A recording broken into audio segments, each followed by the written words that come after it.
Okay, thank you everyone. Welcome back. Just a few comments before we begin with the second half of the meeting. First of all, I apologize regarding the snacks. I should have said, to the best of my knowledge and belief, there were snacks for sale, but apparently there weren't when I said there were. So sorry about that. As I noted as part of my introductory remarks, the speaking order will be determined by the numbers I pull from this container, the intent of which is that the speaker order be at random.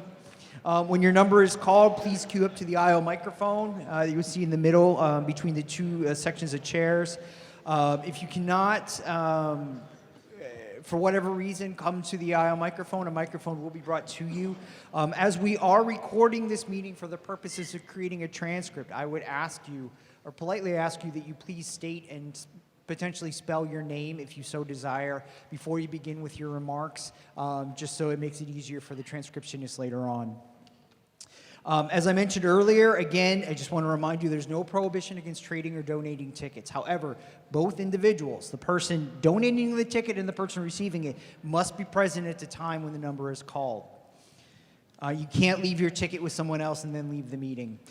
In an effort to give as many people as possible an opportunity to speak this evening, please limit yourself to 3 minutes when speaking. Position at the edge of the stage you see here is a clock that will count down to 3 minutes. For each speaker at the 3-minute mark, I will politely ask you to conclude. You'll also hear a buzzing noise or beep, whatever you want to call it. We have over 60 people signed up to speak this evening. What that means is this. It's unlikely that we will be able to get to all of them by the established meeting end time at 9:15. Know that, however, the NRC staff will remain after the meeting and have individual discussions out in the hallway by the entrance. Before we begin with public speakers, I would like to give elected officials an opportunity to give prepared remarks. Note that I do not hold elected officials to the 3-minute time limit. So I would like to begin first with Mr. D'Angelo, who is a representative of United States Senator Elizabeth Warren's office. So if you would, please cue to the microphone. Thank you.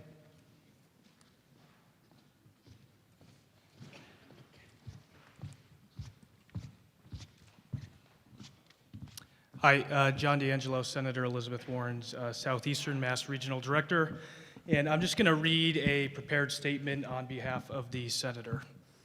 Senator Warren remains deeply concerned by Entergy's public safety record at the Pilgrim Nuclear Power Station. The Nuclear Regulatory Commission must listen to the voices of the residents of southeastern Massachusetts, hear their concerns, and hold Entergy accountable by insisting they fully comply with critical safety standards. Entergy's repeated failure to adequately address equipment problems has placed Pilgrim in a Category 4, one step away from an ordered shutdown. It's clear the company is focusing on their efforts on profit over safety, and Pilgrim must not be allowed to stagger and stumble towards a 2019 shutdown.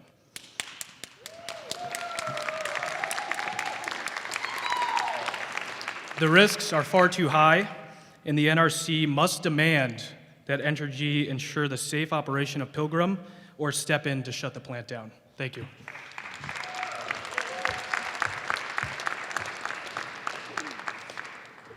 Thank you very much. Next we have Ms. Rory Clark, who is the representative for Senator Ed Markey.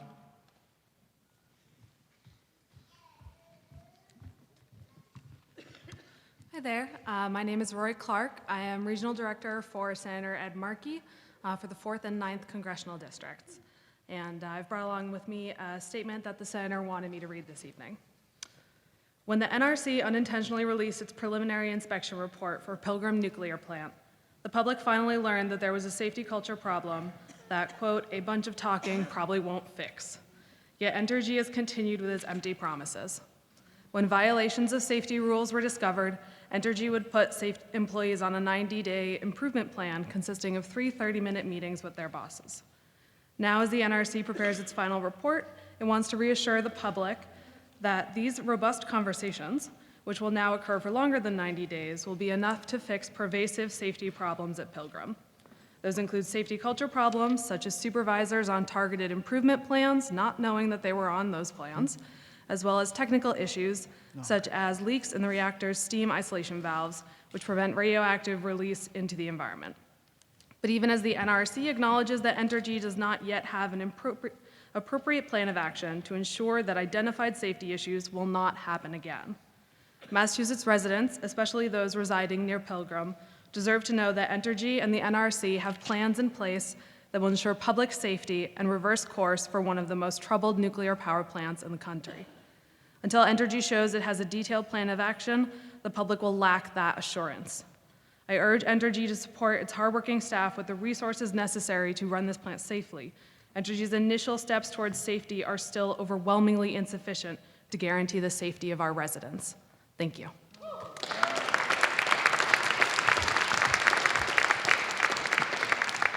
Thank you very much. Next, we have Mr. Michael Jackman of Congressman Bill Keating's office.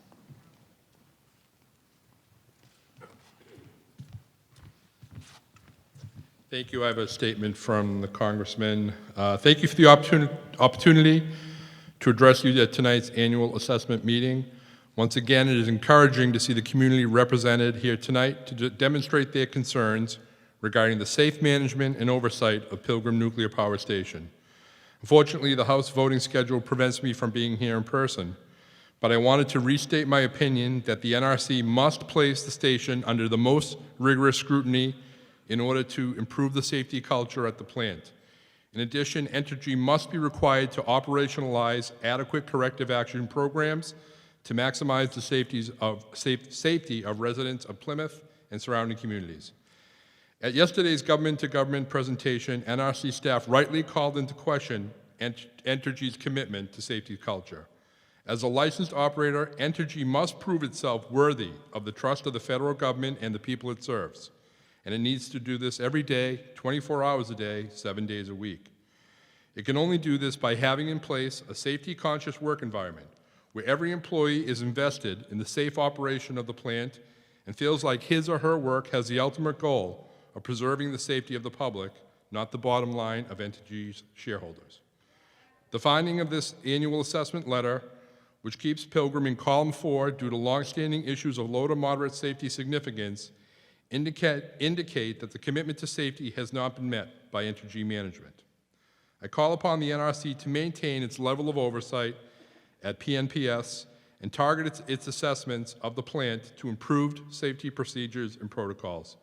Entergy must be held accountable for the deficiencies identified in this assessment and the other ongoing inspections, and corrective action must be taken. The safety of the people of Massachusetts depends on it. Thank you. Thank you. Now we will hear from State Senator Vinnie DiMacedo.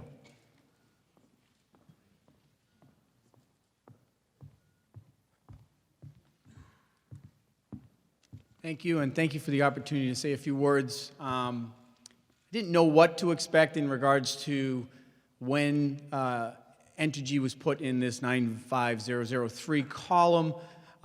It was certainly my hope at the time when this happened that the NRC was, as you shared, was going to spend 12,000 hours, and we knew that Entergy was obviously in a position to take this very seriously, and we heard some estimates of $40 million in expense to meet the standards. And I certainly had hoped that at this particular juncture, what we would have found was, you know what, you were in Category 4, great job, you've put everything together, and now you've moved out of Category 4, or you would have come back and said, you know, with all due respect, we are in Category 5 and we're closing you down.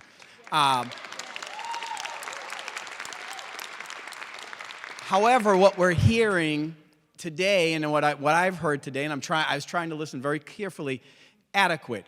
We've heard adequate, your concerns about a safety culture, and that, you know, certainly doesn't give one an incredible amount of confidence in that just adequate moving forward. And so maybe I had a misunderstanding of what this category. Again, as we all know, I'm not a nuclear engineer, and I don't do what you do, and we have to rely on you, the experts, and I appreciate the 12,000 hours of time that you spent looking at this. You know, with that being said, I have been spending a great deal of time on this whole concept of decommissioning and what's going to happen when this plant closes. And we have, say a significant amount of spent fuel rods that are going to have to be moved to dry cask storage.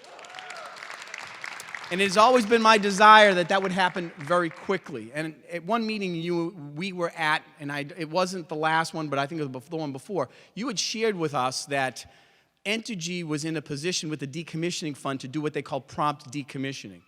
And because we also know that they ultimately, because of the NRC rules, they could have gone into safe store for 60 years. That is, just to make it clear, the community does not want that. And we know,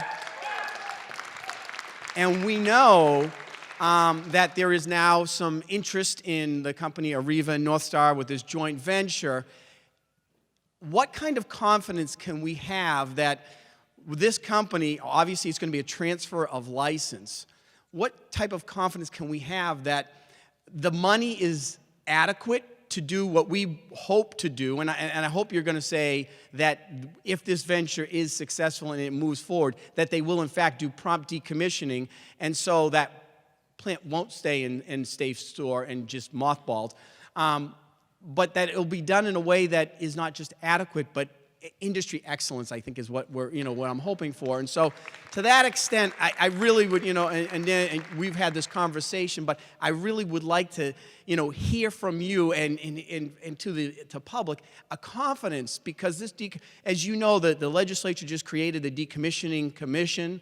I know it sounds crazy, but and the governor just put $120,000, 21 stakeholders from every aspect of government and different areas, and we want to make sure that this is done to the highest level of competence and moves forward in a safe and efficient and hopefully a speedy manner to get what I've, and I've shared this before, to get that property back to virgin soil and hopefully back on the tax rolls for the town of Plymouth and the surrounding region. So I hope that you can at least respond to, you shared my concern and also respond to the fact in regards to this decommissioning and how quickly can this happen, and are you supportive, and do you foresee prompt decommissioning as opposed to safe store if this new venture is successful?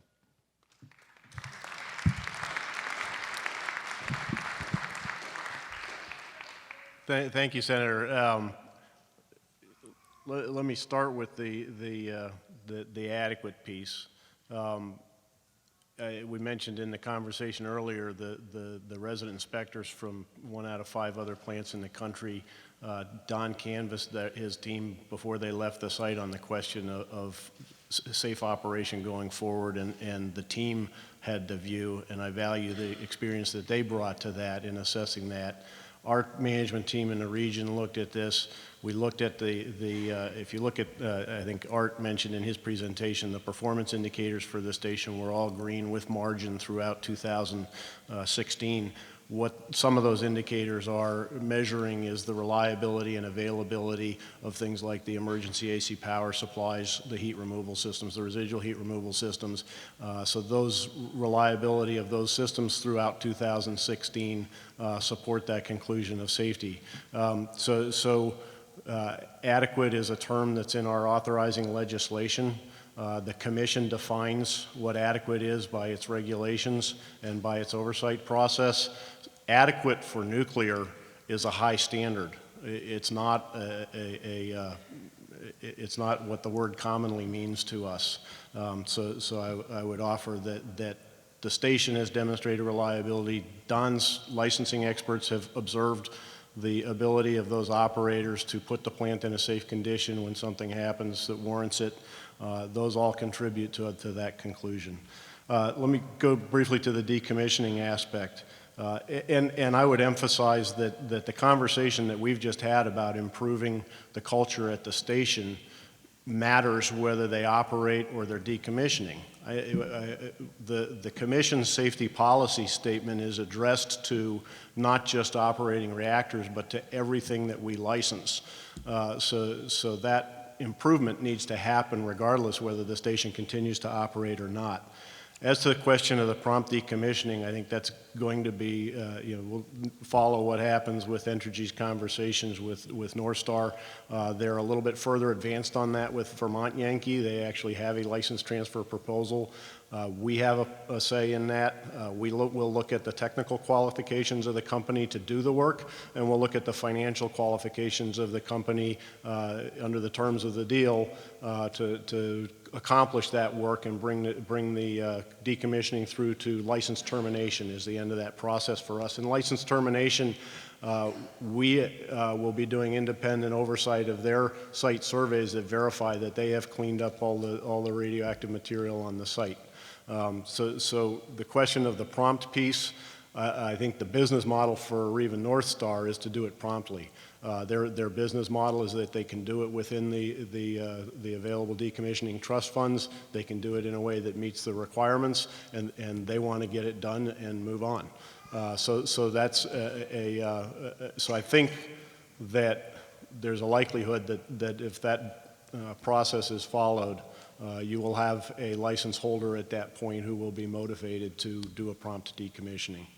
But ultimately, when that happens, they will provide a post-shutdown decommissioning activities report to the commission, and that will lay out what their plan is. And again, so forgive me for my ignorance, but again, prompt decommissioning. So this company couldn't come here and then decide to do safe store. So if this does happen, the goal would definitely be the prompt decommissioning. Again, just transferring the license. There are people that are concerned that you just transfer the license to Entergy goes and has their other fleet that they're concerned about.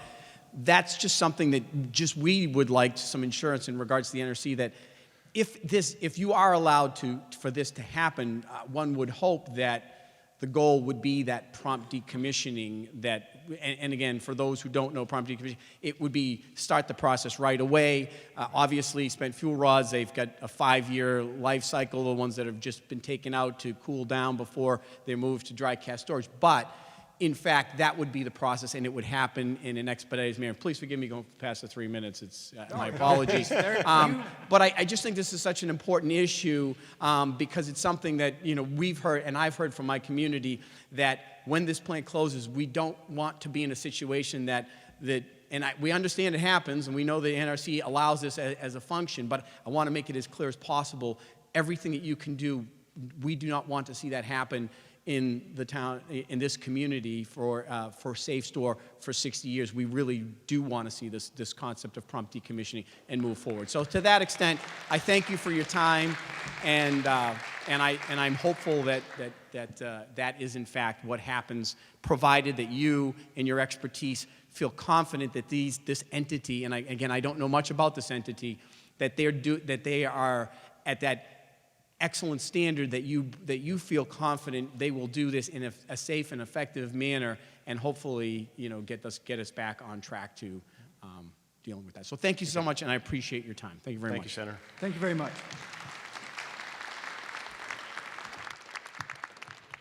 And again, there is no time limit on elected officials. That is not an encouragement to test that. But next up, we have a joint statement by State Representative Peak and Hunt. I'm not sure which of you would like to give this statement, or both of you, whatever you'd like, really.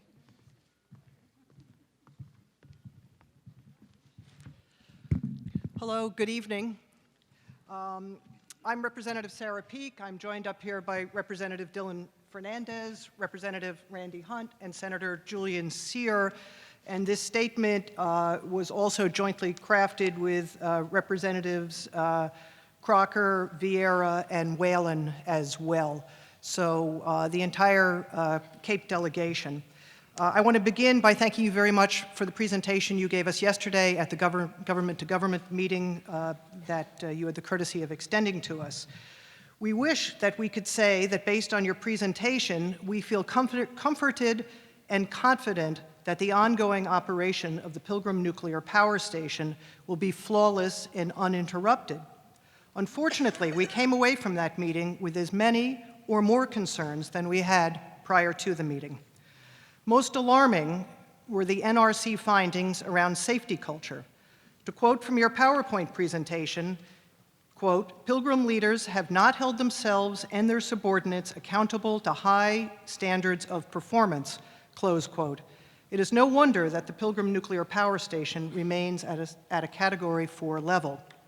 As you described it, management's response to improving the safety culture was underwhelming. At best, they displayed incompetence, having no idea how to change their corporate culture for the better. At worst, they were just extending, and I use the metaphor here, their middle finger to you, the NRC, to the surrounding Plymouth community, and to all who are potentially affected by their poor operating standards. That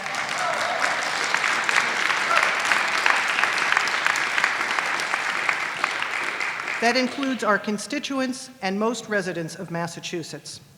Let's remember, this is a critique of safety culture at a nuclear power plant.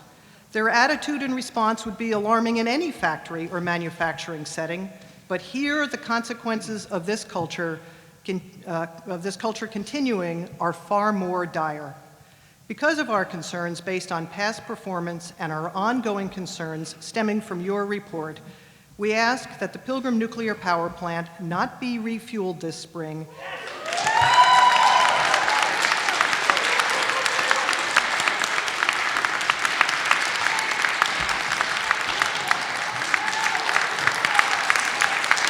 Let me finish.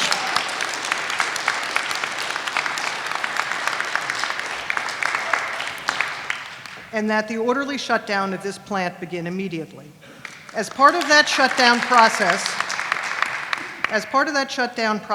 we ask that the town of Plymouth be made whole and that Entergy's agreement with them for pilot payments be honored. The town's finances should not be further jeopardized because Entergy's seemingly inability to correct safety and the safety culture at the plant. Also of critical importance is the establishment or continuation of a robust program benefiting the non-management workers who will be displaced during and after the shutdown. We understand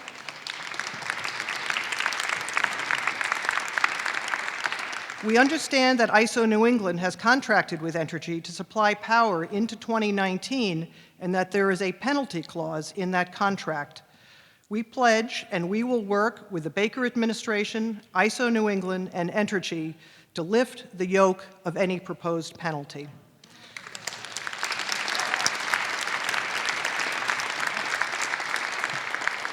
We further ask that the NRC continue to have inspectors present at the plant both while it's operational and after it ceases producing energy.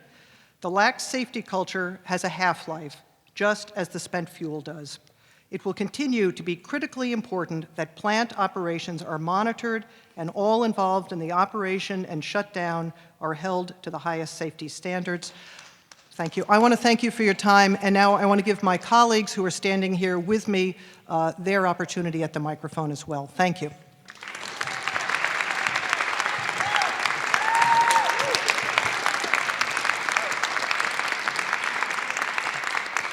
I'm Representative Randy Hunt from the 5th Barnstable District, which includes constituents in the town of Plymouth.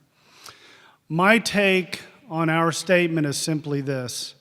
It is a vote of no confidence in the leadership team at Pilgrim Nuclear Station and by extension to the corporation of Entergy.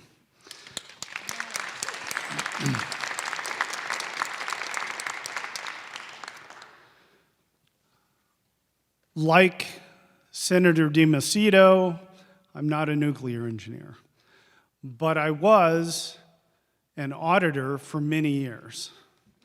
And I have a very sensitive BS meter. And tonight, it went off several times. So this has been a recurring issue for years, that the correction plans that have been put in place, as stated by Mr. Jackson, did not actually fix the problem, and that the fix to the problem did not fix the fix to the problem. That, I believe, is an accurate portrayal of what was said here, which means that it's struggling. So I will leave you with this one question. I hope that the leadership of the plant in Entergy would be able to answer this. What motivation is there for continuous improvement with a looming shutdown in 2019?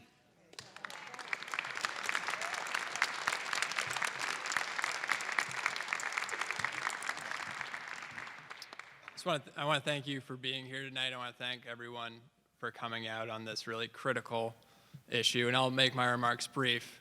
But I'm just deeply concerned about the safety issues with this plant. You know, it's operating at a level 4, one step away from shutdown at a level 5, and it's spent more time operating at a level 4 in the past 5 years than at any other level. And Entergy, who owns this plant, also has 2 other plants also operating, as I think we're aware, at level 4. And those are the 3 plants in the US operating at the least safe level before being shut down. And I just think there's a pattern here that needs to be looked at. And at some point, persistently operating at level 4 should lead to operating at a level 5. And so I just think we should take a look at the broader picture here, and not just on Pilgrim, but as Entergy as a whole when it comes to closing this plant in a timely, early, and safe manner. Thank you. Thank you. I'm State Senator Julian Sear. I represent the Cape and Islands District. This is Provincetown, Temashpee, Nantucket, Martha's Vineyard, and the Elizabeth Islands, otherwise known as the folks that don't have an evacuation plan. And I thank you folks for your time this evening, and I really thank and appreciate the really strong statement you're hearing from the delegation that represents so many people about, in a unified front, about our concerns, significant concerns, and demand that this plant be shut down, not refueled, and be shut down immediately. I also want to thank so many of you that have come here tonight in large numbers to make your voices heard. Your tireless dedication to safety and the health of our coastal community remains vital and unfortunately necessary. As a state senator for the Cape, Martha's Vineyard, and Nantucket, I represent and physically live in communities that have no evacuation in the event of an incident at Pilgrim. Pilgrim is a corroding facility operated by a utility who was found by you, the NRC, to not have held themselves accountable to high standards of performance when it comes to operating the plant safety. Your words, not ours. To say that I'm deeply troubled is an understatement. Now, I want to be clear that the root cause of the problem with Pilgrim lies with the leadership team and with the corporation itself, and not with the hard-working employees of the plant. It is the leadership in this corporation that has put their jobs in jeopardy. It is the corporation and their leadership that has also put the lives of their employees and the lives of more than half the Commonwealth of 3 million people at risk and in jeopardy. Therefore, it is in the best interest of public safety that I and we unequivocally call for Pilgrim Nuclear Power Station to be shut down immediately. That means now, that means today, that means no refueling. Unfortunately, the Commonwealth of Massachusetts has limited powers over this facility, and the vast majority of that regulatory authority and that responsibility lies with you, the NRC. However, I will do everything in my power to incentivize Entergy to close this plant immediately before 2019. Entergy is motivated solely by their financial bottom line. Therefore, I have filed legislation to add oversight costs to Entergy during their decommissioning process, and have filed a bill that will assess Entergy costs of maintaining spent fuel rods in wet storage until they are moved in dry storage. Unlike Entergy, my motivation and our motivation is to protect public safety, to prevent immense harm to the people, to our environment, to our Commonwealth. Growing up on Cape Cod, I've often looked up to the late Senator Edward M. Kennedy as a hero. And I'm sure that many of us here did, growing up and living in coastal Massachusetts. And I really wonder what Senator Kennedy would say tonight. I do feel quite certain that he'd have a lot to say about Pilgrim and the regulatory role and responsibility of the NRC. And I recall that at a hearing before the Senate Armed Services Committee in 2005, former Defense Secretary Donald Rumsfeld was testifying. And all he was doing was essentially all he could to avoid blame and responsibility for his failures in managing the Iraq War. And at one point in that testimony, Senator Kennedy asked him, "Sir, in baseball, it's 3 strikes and you're out. What is it for the Secretary of Defense?" So I ask all of you here before the NRC, in baseball, it's 3 strikes out. When is that? What is it for Entergy and Pilgrim Nuclear Power Station? Thank you for your time, and please, we need this plant closed immediately, not refueled. Thank you.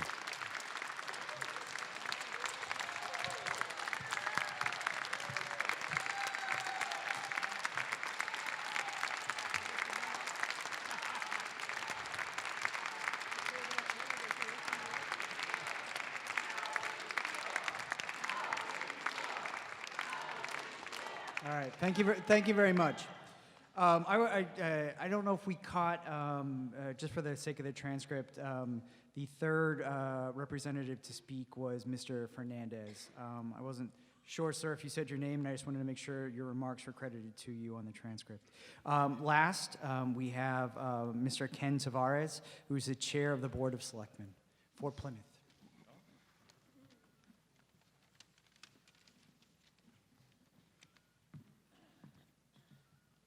Good evening. To start off with, I am actually facing the wrong way.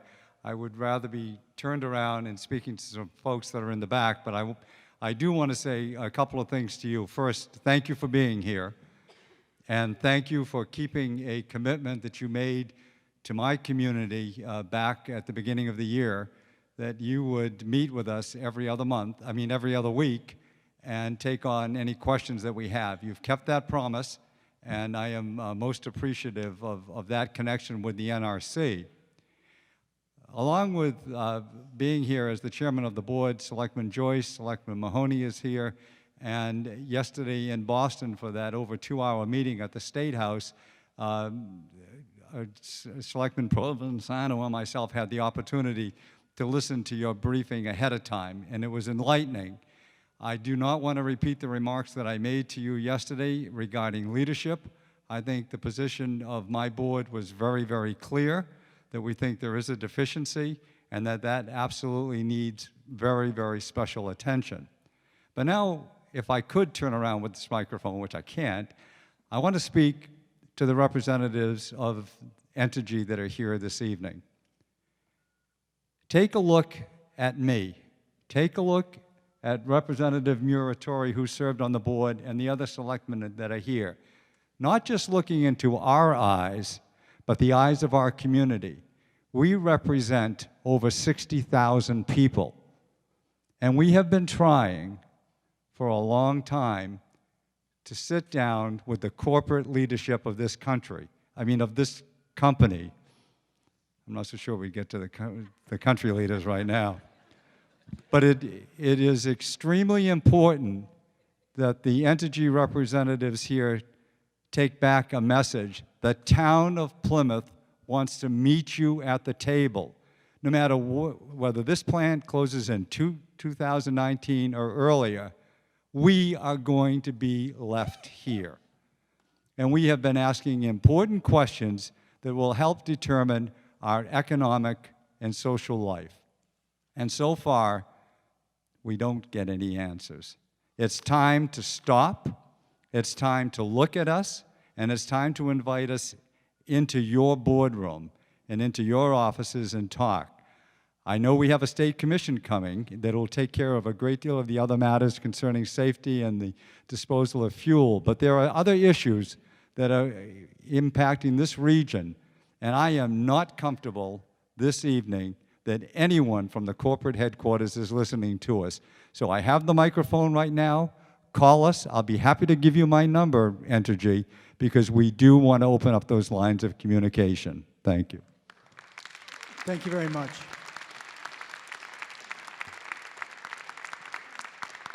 So that exhausts the list of individuals or elected officials or representatives of elected officials who I know wish to give prepared remarks. I just wanted to check before we move on to the public portion if there were any others, elected officials or representatives thereof in the audience who would like to give a prepared statement at this time. You're going once, twice? All right. So we'll now open it up to the public portion of the meeting. Going to write a series of numbers on the board. First up is number 28, who is Susan Carpenter. Susan Carpenter. Susan Carpenter here? Okay. So after her, it will be followed by number 48, which is Henrietta Constantino. And then number 6.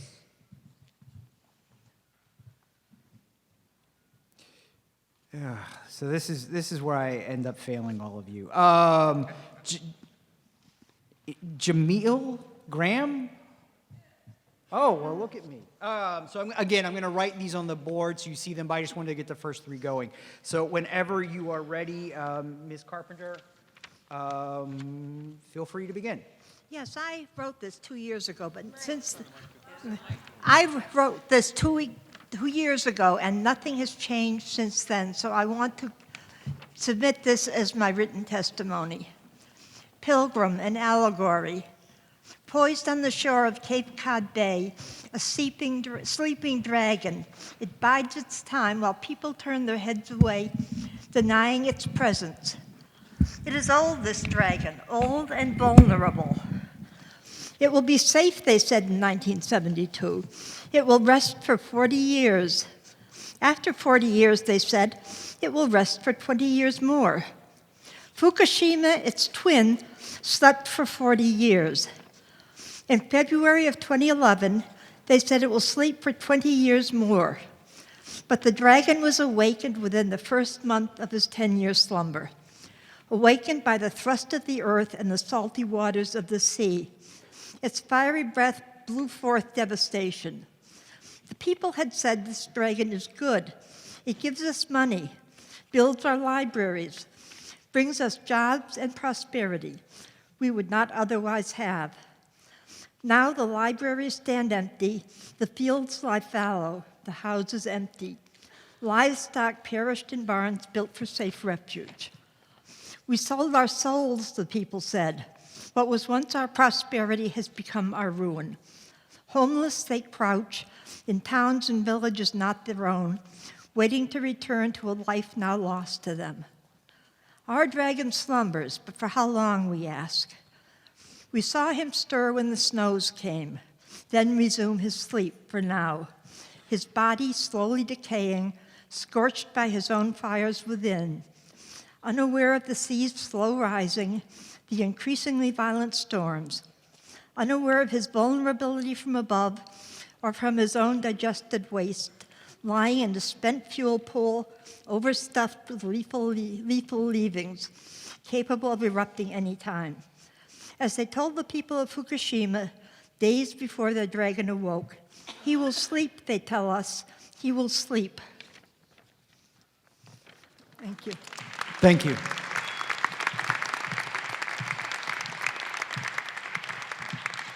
Again, next up is Ms. Henrietta Constantino. Is she with us this evening?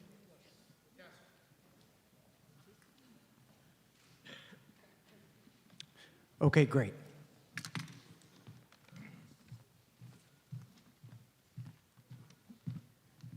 Yes.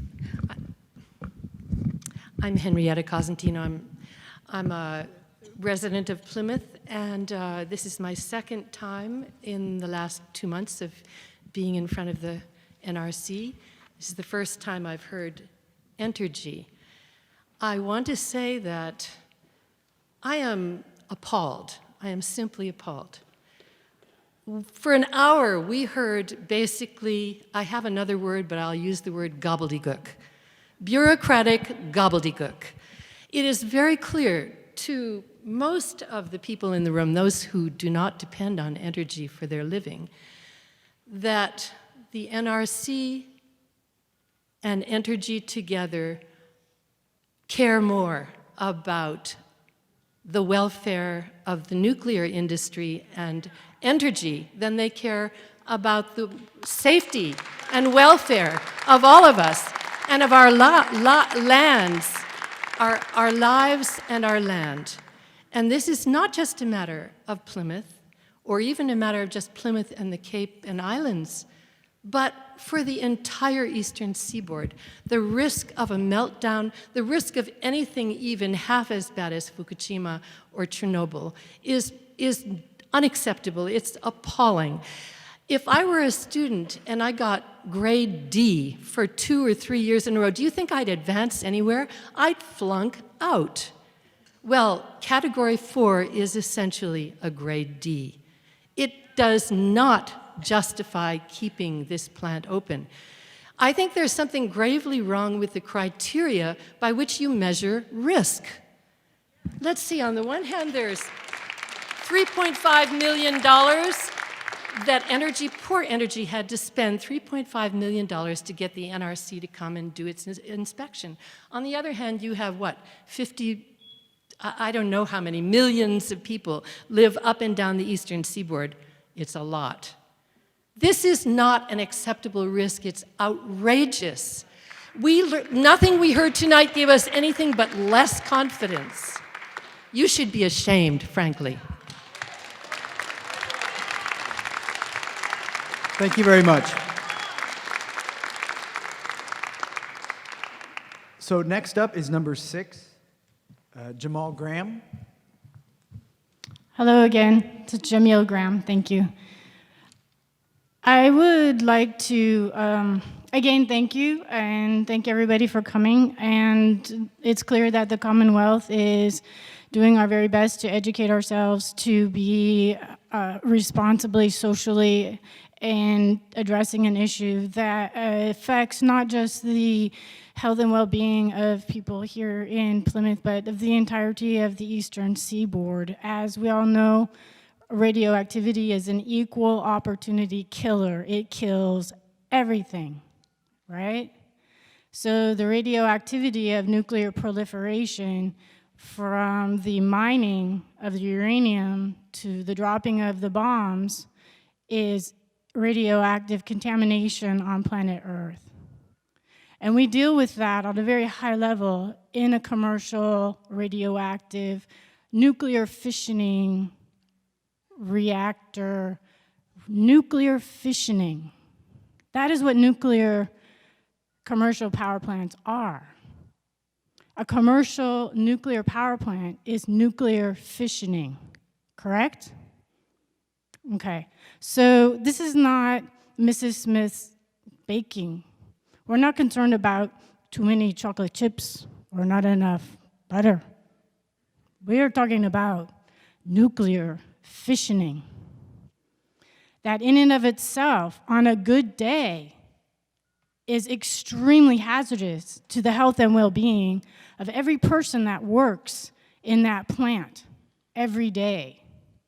And if we bothered to do any studies, we could surely show the effect of health and well-being on the people in that plant. But we don't do those studies.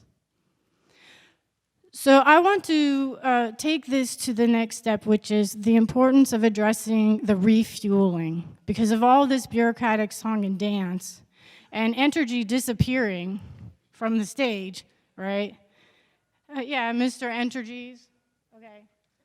So refueling has been granted, and you give us 45 days, which is in May, and we're all aware that you have decided that it's safe to refuel this nuclear hazard on our eastern seaboard in April.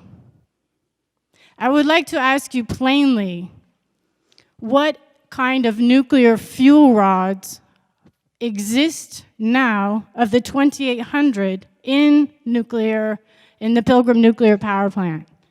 There are over 1,000 nuclear fuel rods already in Pilgrim nuclear power plant over the capacity of its original site tank. Correct, that is true. Over 1,000 There are 2,800, and help me, people over here. The plant was designed for 800, correct? 808. There are 2,800 now. So can you please tell us what kind of fuel rods you're intending to put in to nuclear power plant Pilgrim in April before the next song and dance of bureaucracy is scheduled to take place? Thank you very much. I would like an answer.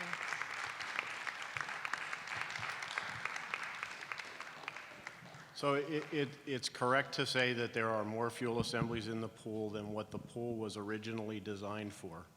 The pool design was modified several decades ago to accommodate additional fuel assemblies by putting borated panels in the pool that absorbs the neutron flux and ensures that it will stay subcritical and that the heat will be effectively removed. So it's not accurate to say that it currently holds more fuel assemblies than it is currently designed for.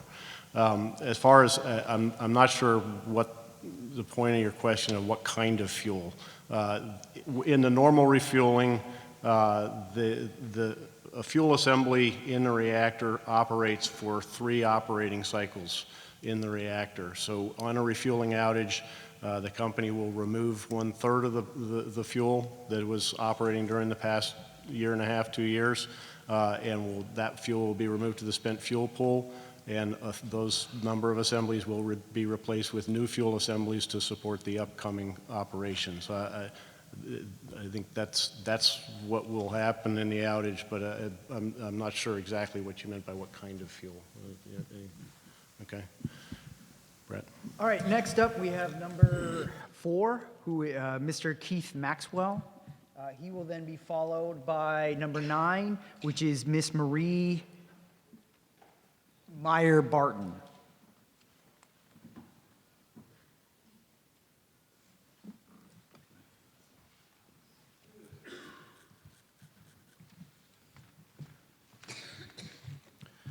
Hey, good evening, everyone. My name is Keith Maxwell. I'd like to speak and address tonight the bond and stockholders of the Entergy Corporation, the taxpayers and general population, and the bottom theme of my comment here tonight is something that everybody can agree that they are concerned with, and that's money, the old George Washington's dollar. And what I just passed out to the NRC members and the Vice President John Dent of Entergy is that a recent New York Times article has stated that the Japanese government and utility now found negligent in the nuclear disaster. Courts in Japan have now financially placed the liability at some estimates $1 trillion on both the government of Japan and the utility, wiping out all shareholder and bondholder equity due to negligence, regardless of any liability protections. So, in the ultimate nuclear disaster, if there's negligence involved, the Price-Anderson Act is void.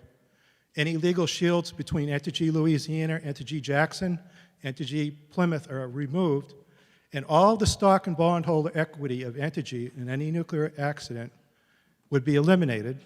In addition, it is my opinion that potentially $1 trillion taxpayer liability would be incurred. That would impact all the residents of Plymouth, southeastern Massachusetts, and Washington, D.C. Now, as of March 15th this year, the U.S. federal government's borrowing authority holiday has run out.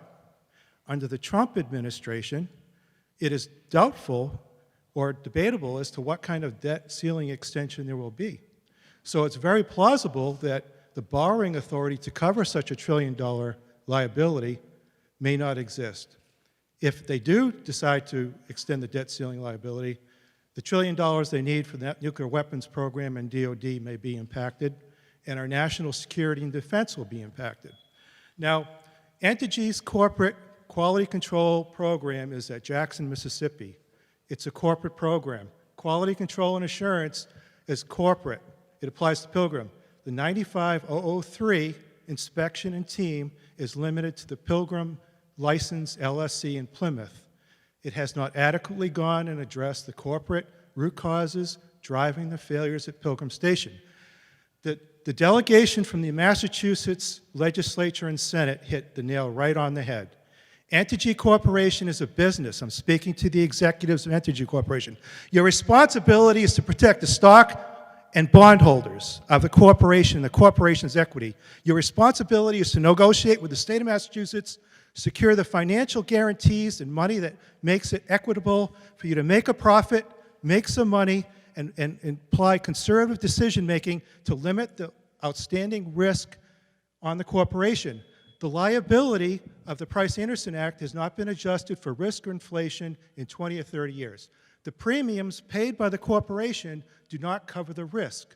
So from a business, financial, corporate point of view, Entergy in the state of Massachusetts has every opportunity, and from the corporate stockholder and bondholder, should be compensated to shut Pilgrim down early, eliminate the corporate and bondholder risk to the stockholders, and they should be compensated equitably.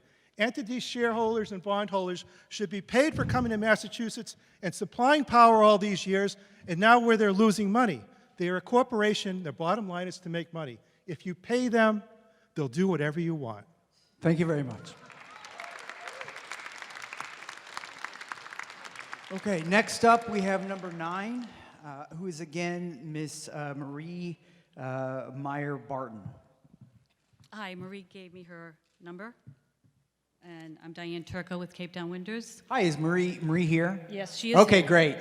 This is a new role. We want to make sure we're doing it right. Thank you very much. I appreciate that. Repetitive, degrading, adequate are not words that should be paired with nuclear reactor. Correct? What do you think? What do you think? What do you think?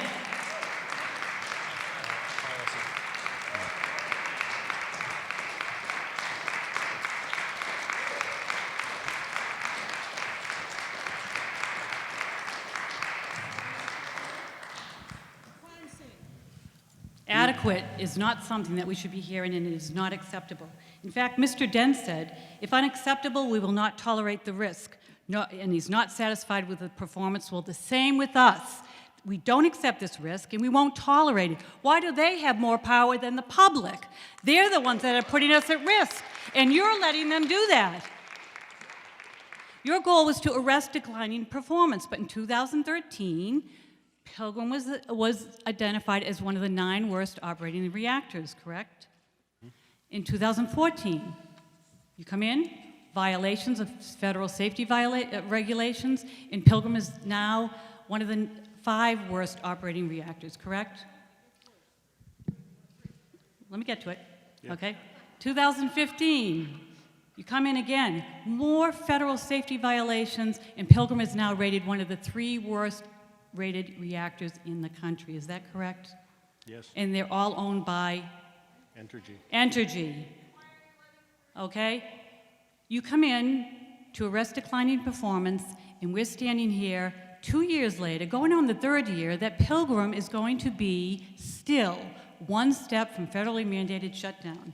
What we're seeing is ongoing federal violations of safety. There were 18 failures. You didn't mention that today. But there were 18 failures of problems at Entergy just this past year. February 4th, oh, I'm sorry, I got that one. April 11th, NRC report. Violations of NRC federal safety regulations. May 20th, NRC report. Violations of federal safety regulations. November 14th, NRC report, federal safety violations, ongoing and ongoing. What is it going to take for the NRC to shut down Pilgrim? An accident?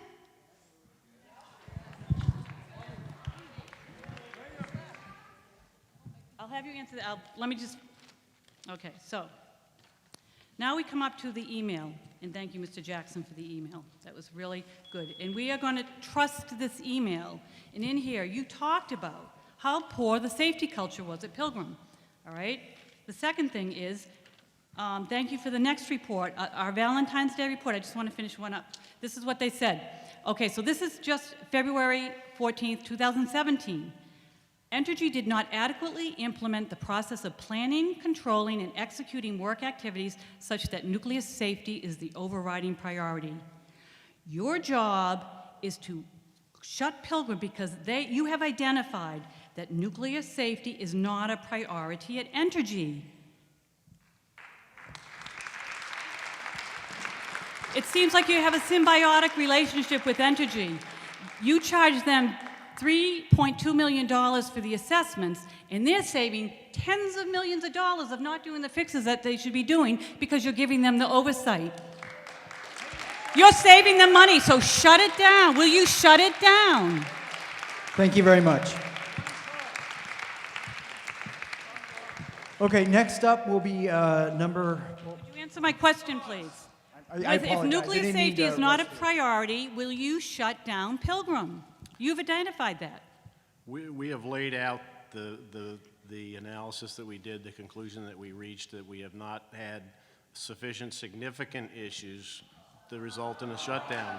All of the issues that you just waved at me, all of the issues that you just pointed out from our inspection reports in 2016 are all issues that were designated as green or of very low safety significance.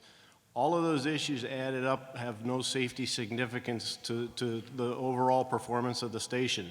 The issues that arose in 2013 that started us down this path were a set of unplanned scrams of the plant that were frankly in and of themselves of relatively low safety significance, but were a statistical significant deviation from industry norms that caused us to increase our oversight. The safety relief valve issue in January of 2015 was the issue that then put them into column 4. And it's that, you talked about repetitive degraded cornerstone is not something you want to hear about a nuclear power plant, neither do I. Right. But it is in the commission's oversight process, it is that step in the process where we embark on the process that Don has been doing to have an independent diagnosis of what are the degradations in the programs at the station that have allowed them to come to this point. And a piece of that, the piece of the charter of Don's team was to ask the question, should they be in column 5? Don's team was an exceptional team of people with a lot of experience who spend a lot of time in other nuclear power plants, and they saw that there is still work to do at Pilgrim to have sustained performance improvement, that's what we have to see before they would move out of column 4 to the left. But they also concluded that based on all of their experience and everything they've seen at other nuclear power plants, including a lot of those folks have a lot of Navy experience too, that the reliability of the equipment, the proficiency of the operators, and the lack of a pattern of significant issues, and that's the key in that column 5, they conclude that they have confidence that this plant will be operated safely. Systemic mismanagement and ongoing violations, more than, what's that word you use? More than minor in this latest, right, Aaron? Is that it? More than minor in this latest report in 2017. We're still hearing it. It needs to be stopped. So my question is, what is it going to take for you to close Pilgrim? An accident? Thank you.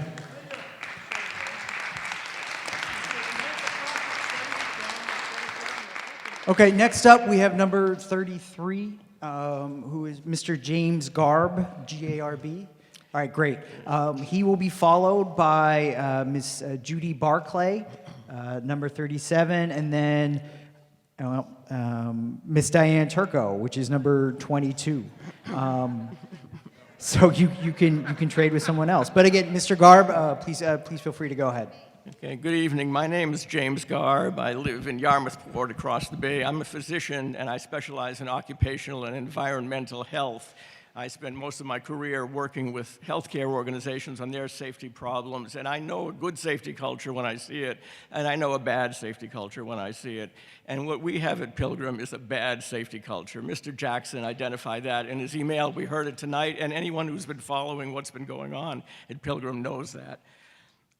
And what we heard tonight from the people from Pilgrim gave me no confidence in their ability to turn that around. And Mr. Jackson told us it takes 3 to 5 years to turn a safety program, a safety culture around.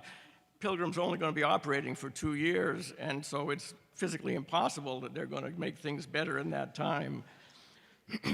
I think it's disingenuous of the Pilgrim managers to blame the shift managers for this problem. It's not a shift manager problem. It's a CEO of Entergy problem. It's the senior management of Entergy problem.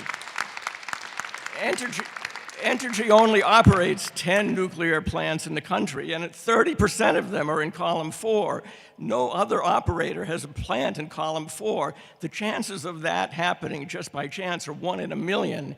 It's a corporate culture problem at Entergy.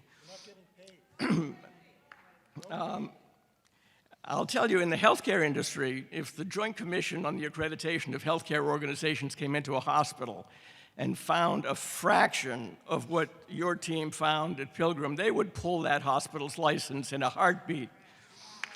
Let me just share with you all what a good corporate safety culture looks like. A few years ago, I had the opportunity to hear the CEO of Georgia Pacific speak at a safety conference. Briefly, Georgia Pacific's a big multinational corporation that does a lot of hazardous work, lumber industry, logging, making chemicals, making fertilizers, a lot of room for things to go wrong. They have an accident rate that's as close to 0 as you can get. And the CEO got up there and he said this, and I'll never forget it. He said, at Georgia Pacific, safety is our most important value. It's more important than quality. It's more important than profit. And that's what the population of Southeast Massachusetts deserves from the nuclear power plant here in town. And we should accept nothing less, and the NRC should accept nothing less.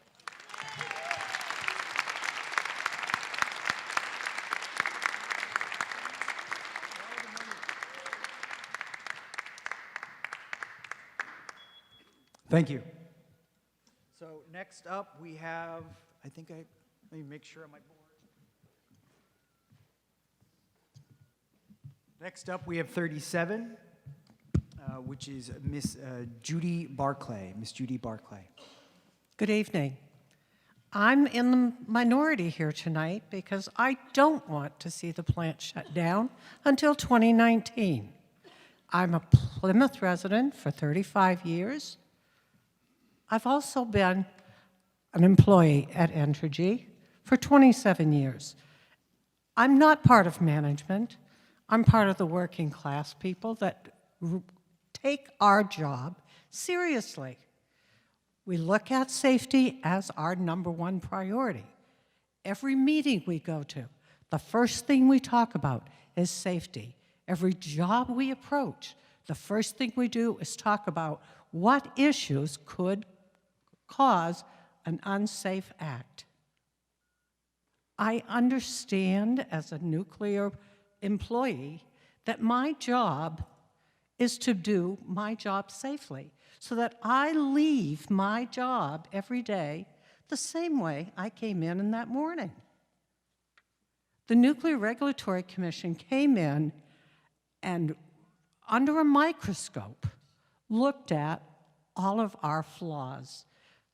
How many of us could take that kind of scrutiny and still not come up with a little flaw that we didn't self-identify? I don't think there's any of us that could. I do know that the leadership of our plant is dedicated every day to making sure that it's run safely, that it trains its people to run everything that they do on a daily basis as safely as they can, efficiently, effectively, and proficiently. We take pride in what we do. We don't go to work every day trying to make an accident happen. I live in Plymouth. I don't want that. I understand the concerns of everybody here. I hear you. But that doesn't mean that your viewpoint is the only viewpoint of people who live in Plymouth. regardless of the fact that I work there, I live here, and I've been here for 35 years. I don't want any of us to have to be part of a Chernobyl or a Fukushima. And I don't believe that anybody that I work with would ever want that either. We take great pride in our plant and what we do every day. And we hope that the Nuclear Regulatory Commission will continue to help us make sure that we continue our improvement to be the best plant that we can be until the end of 2019. I thank you for the opportunity to speak in a positive manner. Good evening. Thank you.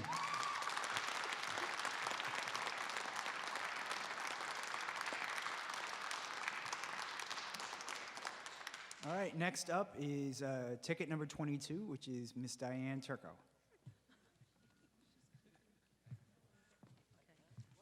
Thank you. Did somebody else want to go first? Okay. I just wanted to ask a question because I have a letter from Governor Baker, and it was written in 2015. And it said that he's expecting that Entergy be in compliance with all the rules and regulations of the Nuclear Regulatory Commission. Can you say that Entergy, given all these violations of federal safety standards, is in compliance with NRC regulations? Not completely. The findings indicate that. Okay. Right, right. So, and that's why we do inspection. There are a huge amount of regulations, requirements. Some of them get into the fundamental design of the equipment. Others are reporting requirements, administrative programs and processes. And so when we look at any particular finding, we look at the significance of it, whether we need to take any additional regulatory action other than identifying it in an inspection report to the licensee and verifying that they go back and fix it. Right. Okay, so that you haven't been able to comply with our governor's request for compliance with all the rules and regulations of the NRC. Another thing I did ask, I was wondering, because of all that's going on, is what is the criteria for the NRC to close a poor performing reactor? And this is a response I got. If it were an immediate safety concern, the NRC would require a shutdown. Well, that's pretty obvious that would happen. But this continues, but because every situation is different, it's not possible to give a one-size-fits-all answer. By reporting on ongoing safety violations and allowing Entergy to operate Pilgrim as a repetitively degrading reactor, for the third year in a third consecutive year, the failings of the NRC is also being exposed. You haven't closed a nuclear reactor in a poor performing category in 30 years, as I understand. What gives us confidence that you would really ever close Pilgrim? Actually, Fort Calhoun in Nebraska was closed from 2011 to 2015 because of a pattern. One of the criteria that Art talked about before was a pattern of a loss of confidence in the ability of the facility to operate within its design basis. Right, I'm saying closed for good, so that's 1 in 30 years that you close for a short term. But we know Pilgrim can't be fixed. They're closing in 2 years. They're not going to put any money into that reactor, so that puts us all at an increased risk.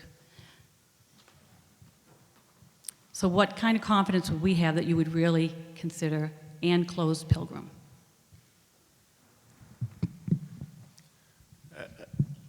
Over my career, 26 years now at the NRC, I have been involved with a number of reactors. Maine Yankee was one, Yankee Row was another one, where the reactor ended up in a long-term shutdown because of performance conditions. The agency typically at that point doesn't revoke a license. We go in and we examine the plant closely and we identify the issues and the equipment that have to be fixed before we would allow a restart of that facility. Right. And in those cases, that list got to a point where the board of directors of those companies said, we're not going to make that investment in the station. Okay, but that was after it was shut down, and that happened to Pilgrim in the 80s when I was working on this too. But what you're saying is, there's really no criteria for you to shut Pilgrim as a poor performing reactor. It's not going to happen. It hasn't happened in 30 years. So that's what I'm asking for. Give us some confidence that you really would do that. I am not hearing it. Thank you.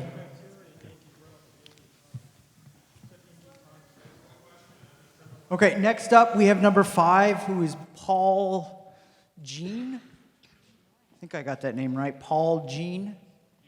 And then that will be followed by ticket number 23, who is Joanne Corrigan. So whenever you're ready.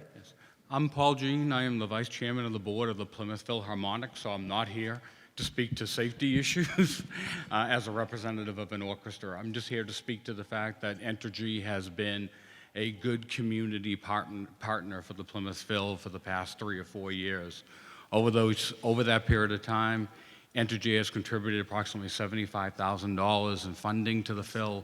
That's allowed us to put on our musical performances, and it's also allowed us to continue our programming in the Plymouth Public Schools. So from our perspective, they've been just a good community partner. But again, we don't take any position on the safety issues. Thank you. Thank you. So next up is number 23, Miss Joanne Corrigan.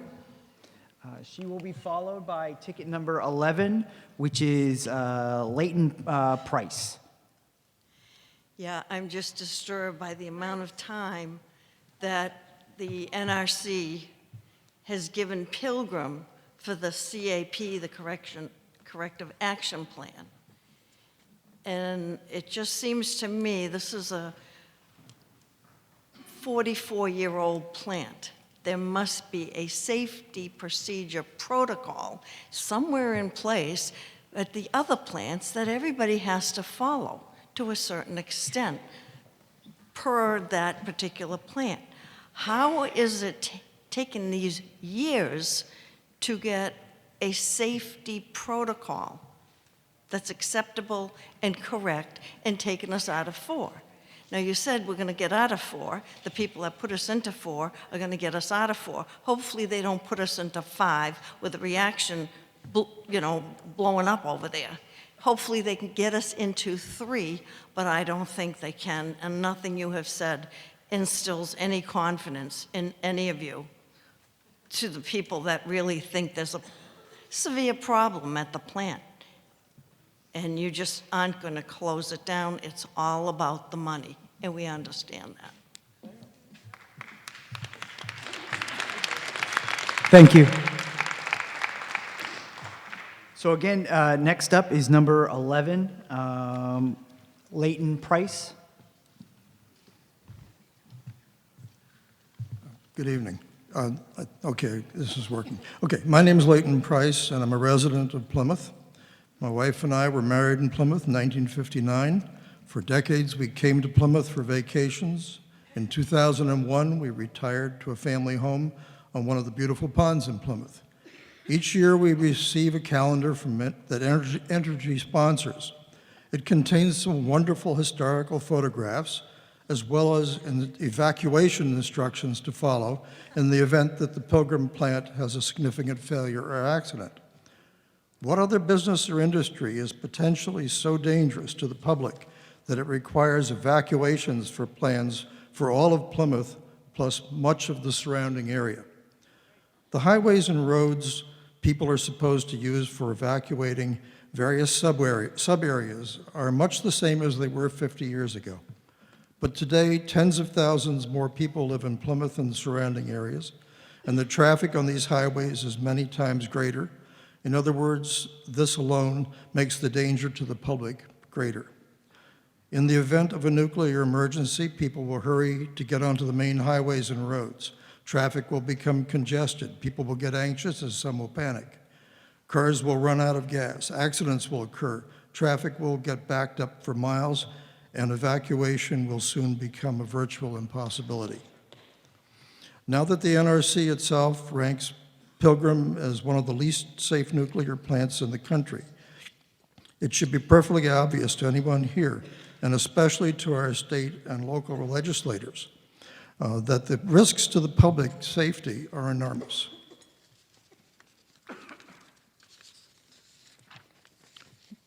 The NRC is gambling that the aged and deteriorating Pilgrim plant won't have a significant failure or accident. Likewise, state officials are charged with protecting the public safety or gambling that Pilgrim won't have a serious problem. In other words, both the NRC and the public officials are gambling with everything we own, with our health, and with our ability to even live in Plymouth. Pilgrim plant safety is an NRC responsibility, but public safety is largely a state and local government responsibility. Given the dismal equipment safety and maintenance record of Pilgrim, our public officials have a moral obligation to protect everyone put at risk by this failing nuclear plant. Neither the NRC nor the state and local officials seem to fully appreciate the gravity of this responsibility. Instead, they appear to be passing responsibility around like a hot potato, hoping that nothing will happen. It should be clear to everyone that the public safety of many tens of thousands of people is at risk. It is not sufficient to keep patching up Pilgrim and hoping for the best. The Pilgrim nuclear plant should be shut down as soon as possible. Thank you very much. Next up, we have, well, before I begin, it's about 8:50 right now. We're scheduled to end at 9:15. What we're going to do, because there are more of you who would like to speak than we'll have time to fit in to 9:15, we will extend the meeting to 9:45. At that point, they'll have even if we have people remaining who haven't had an opportunity to speak, we'll have to cut off the meeting. But we are going to extend it tonight from 9:15 to 9:45, okay? So next up, we have number 14, Miss Lucy Mitchell. Miss Lucy Mitchell.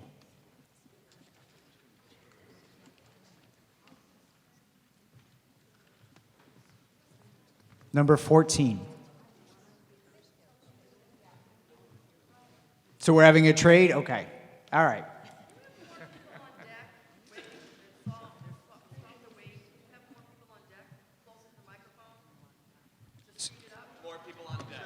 Do you want me to write more numbers on the board? They can line up behind Oh, you. okay. All right. Okay. So after number 14, we have number 13, which is Pine du Bois. And then number 7, which is Charlie McDonald. And then number 12, which is Dorothy Price. Did we get that, everyone? So again, Lucy Mitchell will be followed by Pine du Bois, followed by Charlie McDonald, followed by Dorothy Price. Okay, whenever you're ready. Okay, thank you, Lucy, for giving me your ticket. My name is Elaine Dickinson. I'm with Cape Downwinders. And all I have heard here tonight gives me the impression that Entergy is running a nuclear kindergarten at Pilgrim. Learn as you go. Failure doesn't mean that the student will flunk out. It's kindergarten, after all. We, the people, pay your salaries with our tax dollars, yet you do not work for us. You work for the nuclear industry. Your mandate, which is on your website and was on the corner of every slide up there tonight. Uphold public safety by protecting the public and the environment. This mandate seems to mean nothing to you. You protect the profits of the corporation, not public safety. It is a crime. I think others here tonight would like to join me in firing you all.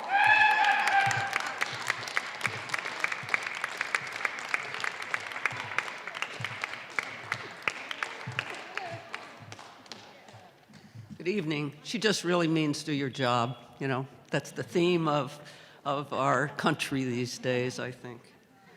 I made up a nice little poster for the NRC tonight. It's called Failing to Plan is Planning to Fail. And I guess and I'm going to give you each one of these for your office. My message tonight really is that I think that what's going on is a violation of the public trust. You know, the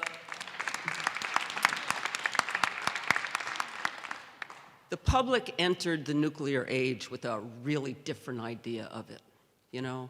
And in the 70s and in the early 80s, We were guaranteed that all that waste fuel, whatever that was, would be addressed by the Department of Energy and, you know, buried in some safe place for the next million years.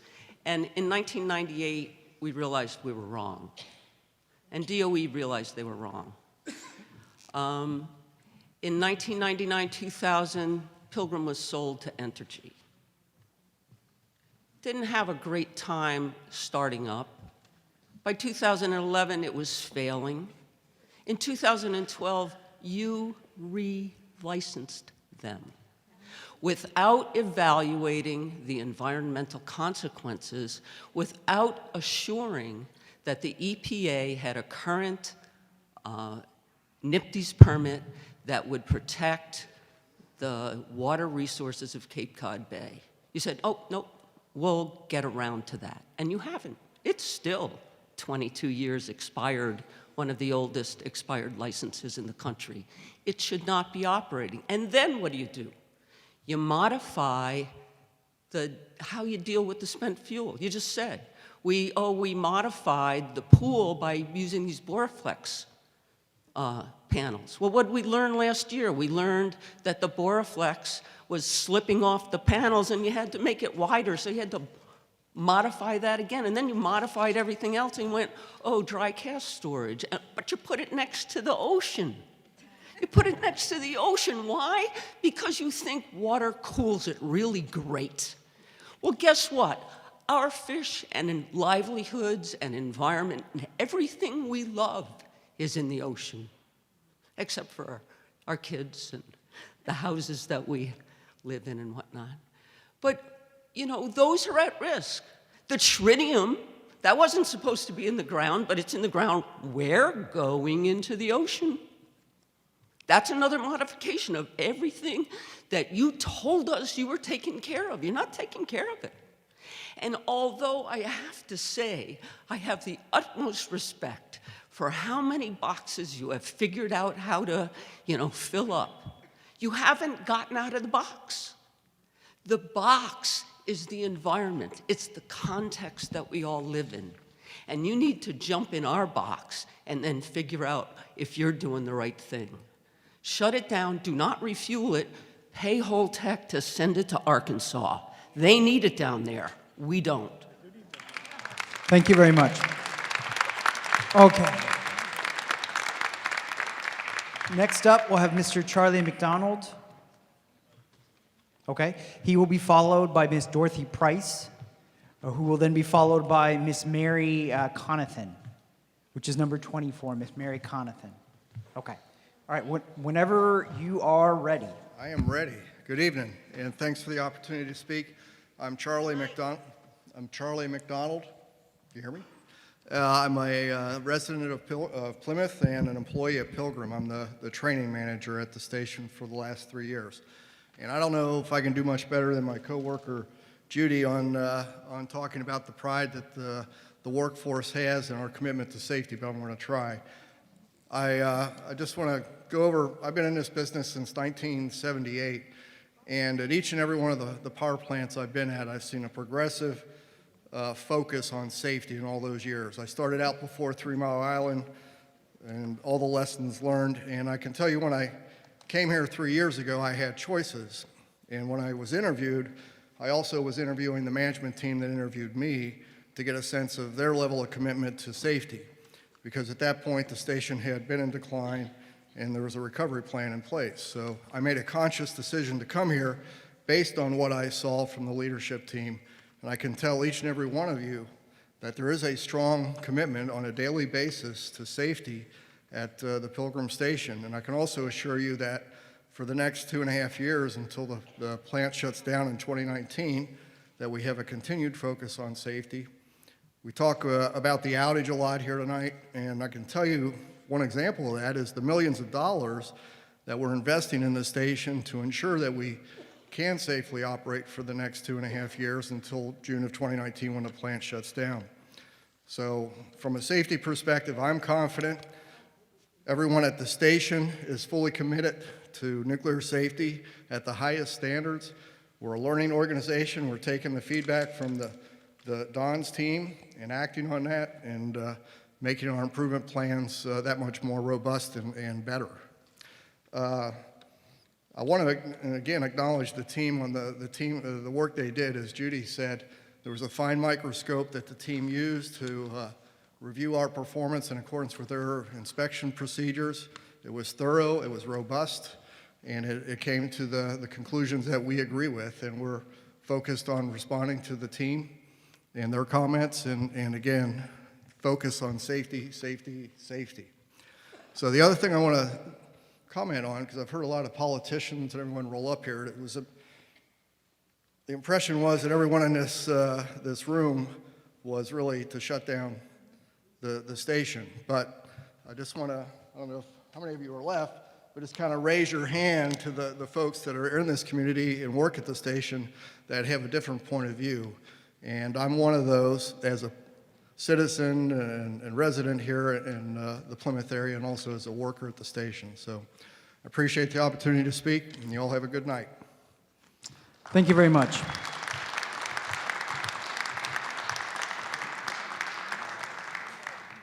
Okay, next up is number 12, Ms. Dorothy Price. We're trading. Okay. Thank you very much for letting me know. And then number 24, Mary Conathan. I just want to make sure you're in the room, just so all right, okay. And then just to let you know you're up. And then she will be followed by number 25, Jolene Dolabani. Well, okay? that's me. Oh. So I will trade that with someone if someone else would like to Well, speak. we'll figure it out We'll at figure the it out. time. But all right, as long as there are two people, all right, but All right. please go. Okay. Sorry. Thank you. My name is Jolene Dolabani, and I'm a relatively new resident to Plymouth, and I love being here. It was my intention just to come to this meeting and listen with great interest about what was being said, but after I sat here for a while, I kind of felt compelled to speak. I appreciate how the NRC can take pretty complicated information, and especially Mr. Jackson, who I thought was extremely plain-spoken in his evaluation of some of the problems at Pilgrim. But because he was so plain-spoken and it was so easy to understand, it just struck me that the 6 problem areas that you described problems that were so pervasive and systemic that whatever confidence I might have had in the beginning of this meeting has severely eroded.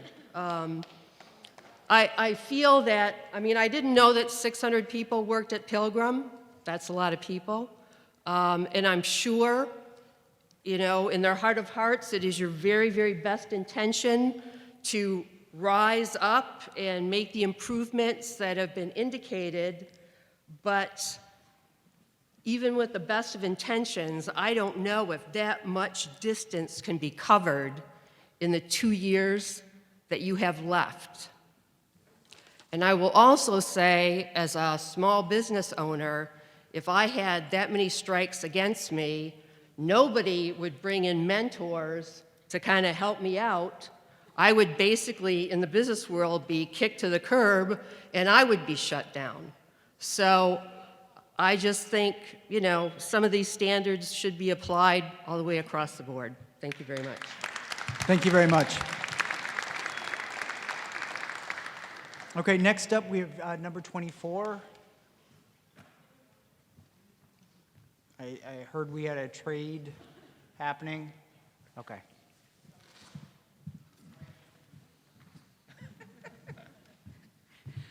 Hi, my name is Arlene Williamson. I live in Mashpee, and the one thing that blows my mind the most here is this plan has been in Category 4, in Column 4, and pretty close to shutdown.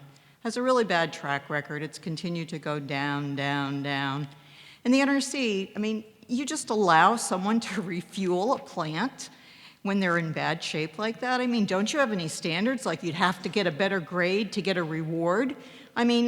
How in God's name can you allow a plant that we have no confidence in Entergy's not going to put any money into this plant. Come on, they're hoping on a wish and a prayer that this place is going to chug along for 2 more years and they're going to get this money's worth out of it. I mean, and you just say, go ahead, refuel. You're still shit shape, but go ahead and refuel. You know, I mean, it's, to me, I don't know, I mean, you don't have any like rules or regulations, like you have to improve before we'll let you do this. And when I heard that you guys were allowing them to refuel and they weren't coming out of category 4, column 4, and they weren't into 3 to get that reward to do that, I just blew my mind. And I mean, how can you do that? Thank you.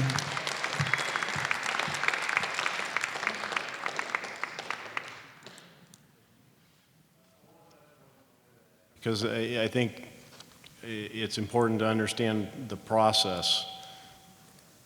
Column 4, when a plant gets into column 4, that happens over a period of time. They don't just fall off a cliff and end up in column 4. It's going to take time for them to recover from that. Typical period of time for a plant that gets into column 4, we've had I think 10 of these over the 17 years of the program.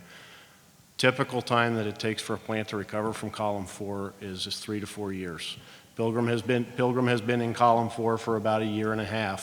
And as I said earlier, whether they shut down now or shut down 2 years from now, I want them to improve, because whether they're operating or in the decommissioning process, I need to see those improvements. So that is, that doesn't, so the need to improve is regardless of whether they shut down now or 2 years from now. As far as allowing refueling, their license allows them to refuel. I don't give them permission every 2 years to refuel. Their license allows them to refuel. The criteria to prevent refueling would be the same criteria that I would apply to the column 5 decision. So it is entirely consistent with the program that they're not the first plant in column 4 to refuel. That is the overarching conclusion of this team and of the agency is that the plant is safe to operate, and that's what allows them to refuel. So let me just. The NRC does have the option to suspend, modify, or revoke the license. That would be that column 5 decision. So, okay, you say it takes a long time for them to slip into this bad. Mm-hmm. Yeah.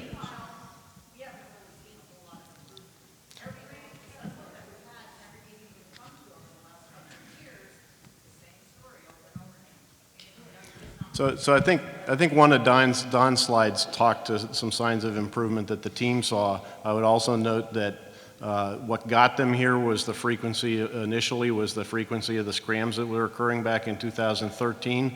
In the last 2 years, they have had 1 scram, and that is very consistent with industry performance. The industry over the past year with 100 reactors roughly had 53 scrams. So that's roughly 1 every 2 years per reactor. That's Pilgrim is at industry norm over the last 2 years relative to that. We talked about the performance indicators for the mitigating systems, the most important safety systems. The reliability and availability of those systems has been consistently good over the past year. So we have these findings, we have these violations of procedural issues and so on, but there are signs of improvement. I don't want to leave you with the sense that Pilgrim has not improved at all. What I want to tell you is they've still got work to do to get back to being a normal level of oversight. I wanted to add to that.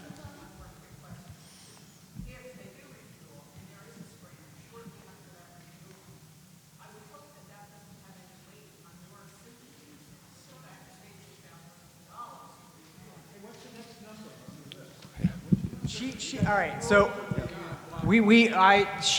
she's sub-teaking. She had about half of her time left, so technically she's still within her time. So I'm going to let her ask that last question, and then we're going to go on. The next number, I think, is number 25. Let me just clarify the question, if I could. So the question was, if they refuel and then shortly after they start up from refueling they scram, then what was the question?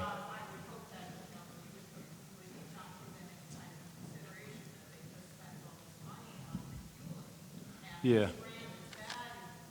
Yeah, so let me clarify a little bit about a scram is bad. Actually, a scram is the plant, generally, is the plant responding as designed to go into a safe condition based on something that happened. So really what we would look at is what's that something that happened, and what's the significance of that, and how does that feed into our column 5 criteria. So that's how we would look at that. Thank you. All right, thank you. So next up is number 25, Ms. Dolabani, who...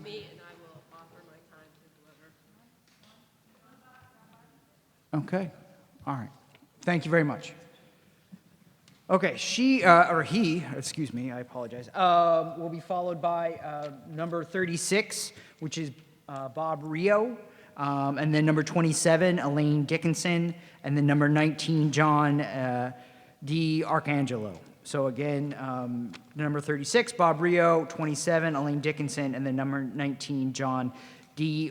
Arcangelo. And I apologize if I'm mispronouncing any of your names, so please. Yes, my name's Don Barton, and I'm from Mashpee. Yes, my name's Don Barton, I'm from Mashpee. I just have a few words I want to express today. Obviously, the last few years, Pilgrim has descended into a litany of failure. And the fact that you expressed today that there's been some improvement, you would expect that with the onslaught of your assets on site, watching every move, you would expect to see some measure of improvement if, in fact, you were providing much of the oversight and leadership while you were there with this intensive review. But aside from the issues of consistent, irredeemable failure, there's another aspect I wanted to share with you tonight, and that concerns, on another whole dimension, the cybersecurity issues at Pilgrim. Nuclear plants have become targets for cyber warfare around the globe. The Deputy General, Secretary General of the UN warned in December that the nightmare scenario of radioactive material being released from nuclear power stations using a cyber attack is being attempted by terrorist groups. This is just another consideration in the whole scheme of things. Russia is accused of hacking a nuclear plant in Ukraine. The Korea hydronuclear plant in South Korea was attacked and computer systems breached. The government blamed North Korea and Kim Jong-un for the attack. Recently, ISIS terrorists killed at the Belgium airport were plotting an attack on a nearby nuclear plant. But can we be assured that Pilgrim, which has the radioactive equivalent of dozens of atomic bombs on site, not be a victim of cyber hacking that could release all of this destructive power? The answer is definitively no, as Pilgrim is not in compliance with cybersecurity requirements. This is some history. In 2009, Pilgrim submitted a schedule for meeting 8 required milestones related to bolstering cybersecurity. Here we are 8 years later, and still they are not in compliance. Pilgrim did complete 7 of 8 milestones in December 2012, 5 years ago. The first 7 milestones were generic preparatory steps that were supposed to lead to step 8, which is the actual implementation. Never happened. Step 8, full implementation of the cybersecurity plan, missed its original deadline in December 2014. First miss. Energy stated that the scope of implementation required more resources. Then a new deadline was established and extended to June 30, 2016. Missed again. NRC stated that the second miss was reasonable given the complexity of the remaining work. Now, a new deadline has been given by the NRC for December 15, 2017. Pilgrim spokesman Patrick O'Brien said on behalf of Energy that this third delay will ensure compliance. I am sure Energy will redouble their efforts with closure looming in 2019. In the future, I submit that the NRC should not set any compliance deadlines for only another miss. Instead, let's depict reality and use language like when you are ready or whenever to salvage your remaining credibility. So I want to know, if they miss again on December 15th, 2017, what happens? Is there any penalty, or does it just go away into the abyss and it's just extended again? This is what is so frustrating to the people here tonight. Nothing gets done. Thank you.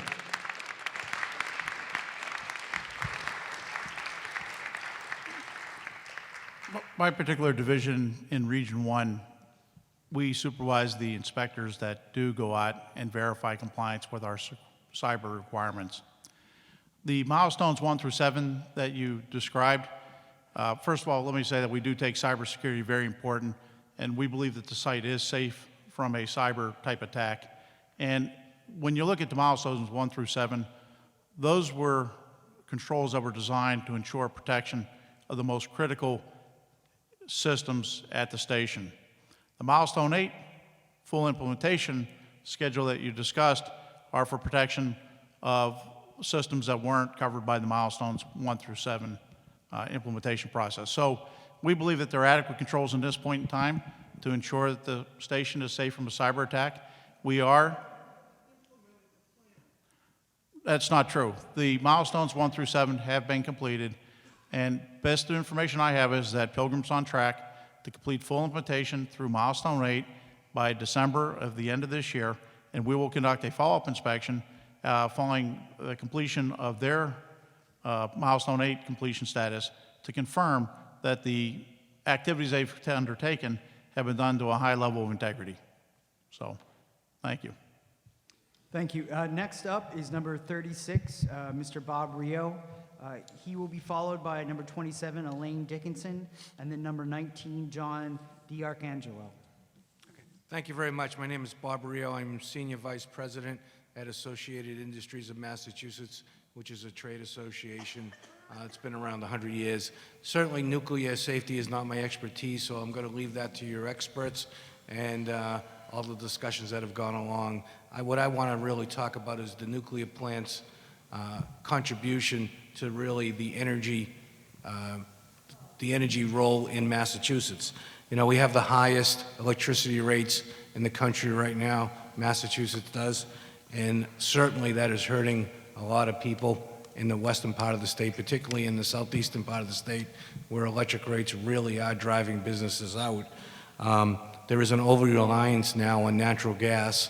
Over 60% of our power now is coming from natural gas, and I think everybody knows it's incredibly difficult to site natural gas lines and other storage to service those power plants. All the new plants, and certainly the plant that will pick up the slack when Pilgrim retires ultimately, will be natural gas. Pilgrim is a baseload power plant which really serves us daily and reliably. In fact, intermittent resources like solar and wind would not exist except for plants like nuclear power plants that really serve as the backup. As we saw a couple days ago when we had all that snow, certainly solar was not working. Without the natural gas and the nuclear, we would have been in a lot of trouble that day. Clean, no carbon. It will be replaced by natural gas. In fact, we're so starved for natural gas right now that many of the power plants are actually operating dual fuel and oil, and our carbon emissions last year have actually gone up because we're actually using more oil in Massachusetts than we ever have because of the lack of natural gas.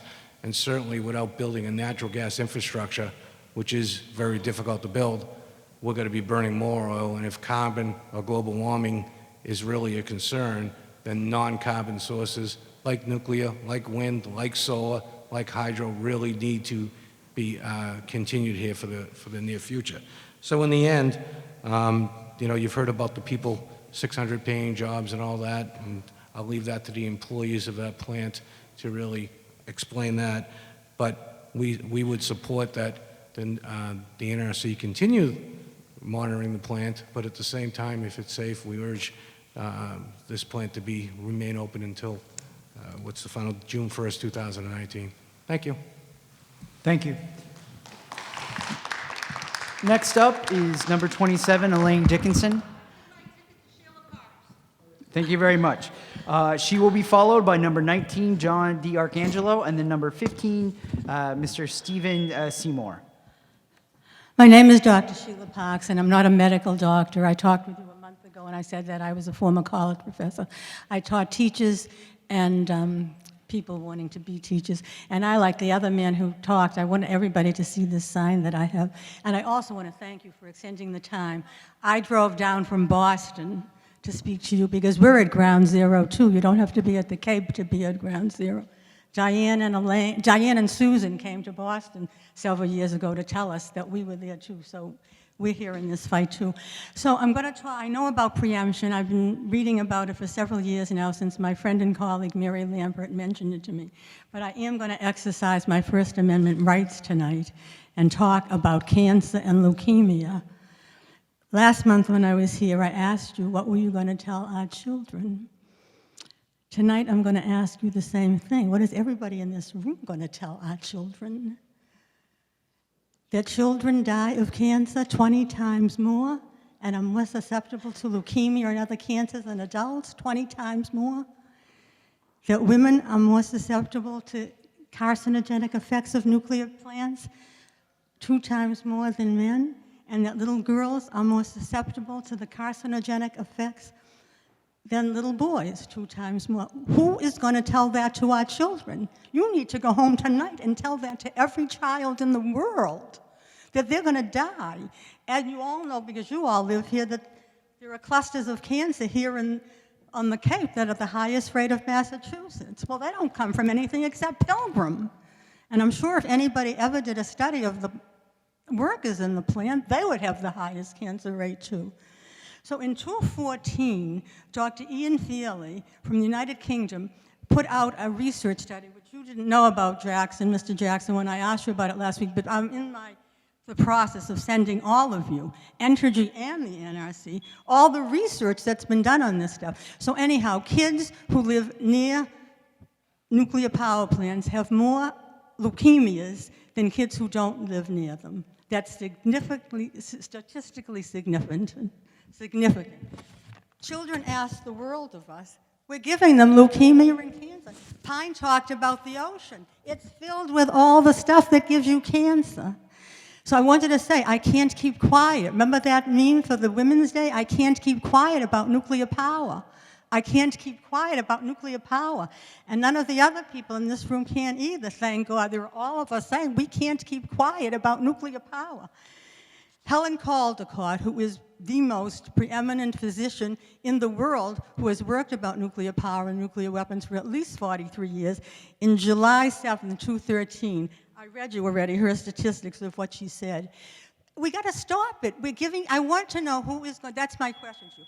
Who is going to tell our children, the children of everybody in this room, the children of this country, the children everywhere there are nuclear power plants, that they are dying of cancer from the nuclear power plants from the minute they were built? Doesn't matter if they're old and crotchety, from the day they were built. There is no safe dose of radiation, ever, ever, ever, and that has been put out by one of the most, I have the paper here somewhere to tell you, by one of the most scientific journals in the country. Thank you. Thank you.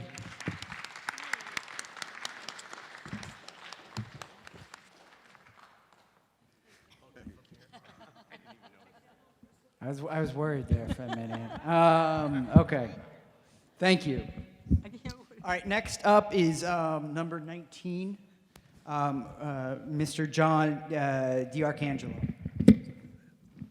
He will be followed by number 15, Stephen Seymour, and then number 41, Margaret Rice Moore. I apologize. But number 41, Margaret Rice, M-O-I-R. Anyway, so please, Mr. DiArcangelo. Hi, I'm John DiArcangelo. I don't live around here on the Cape. I'm actually from Reading, closer to Boston. And I just wanted to say that I'm disgusted And I'm disgusted in the NRC, and I'm disgusted in Entergy Corporation, and I think you're all a bunch of pigs. And we need to shut Pilgrim Nuclear Power Plant as soon as possible.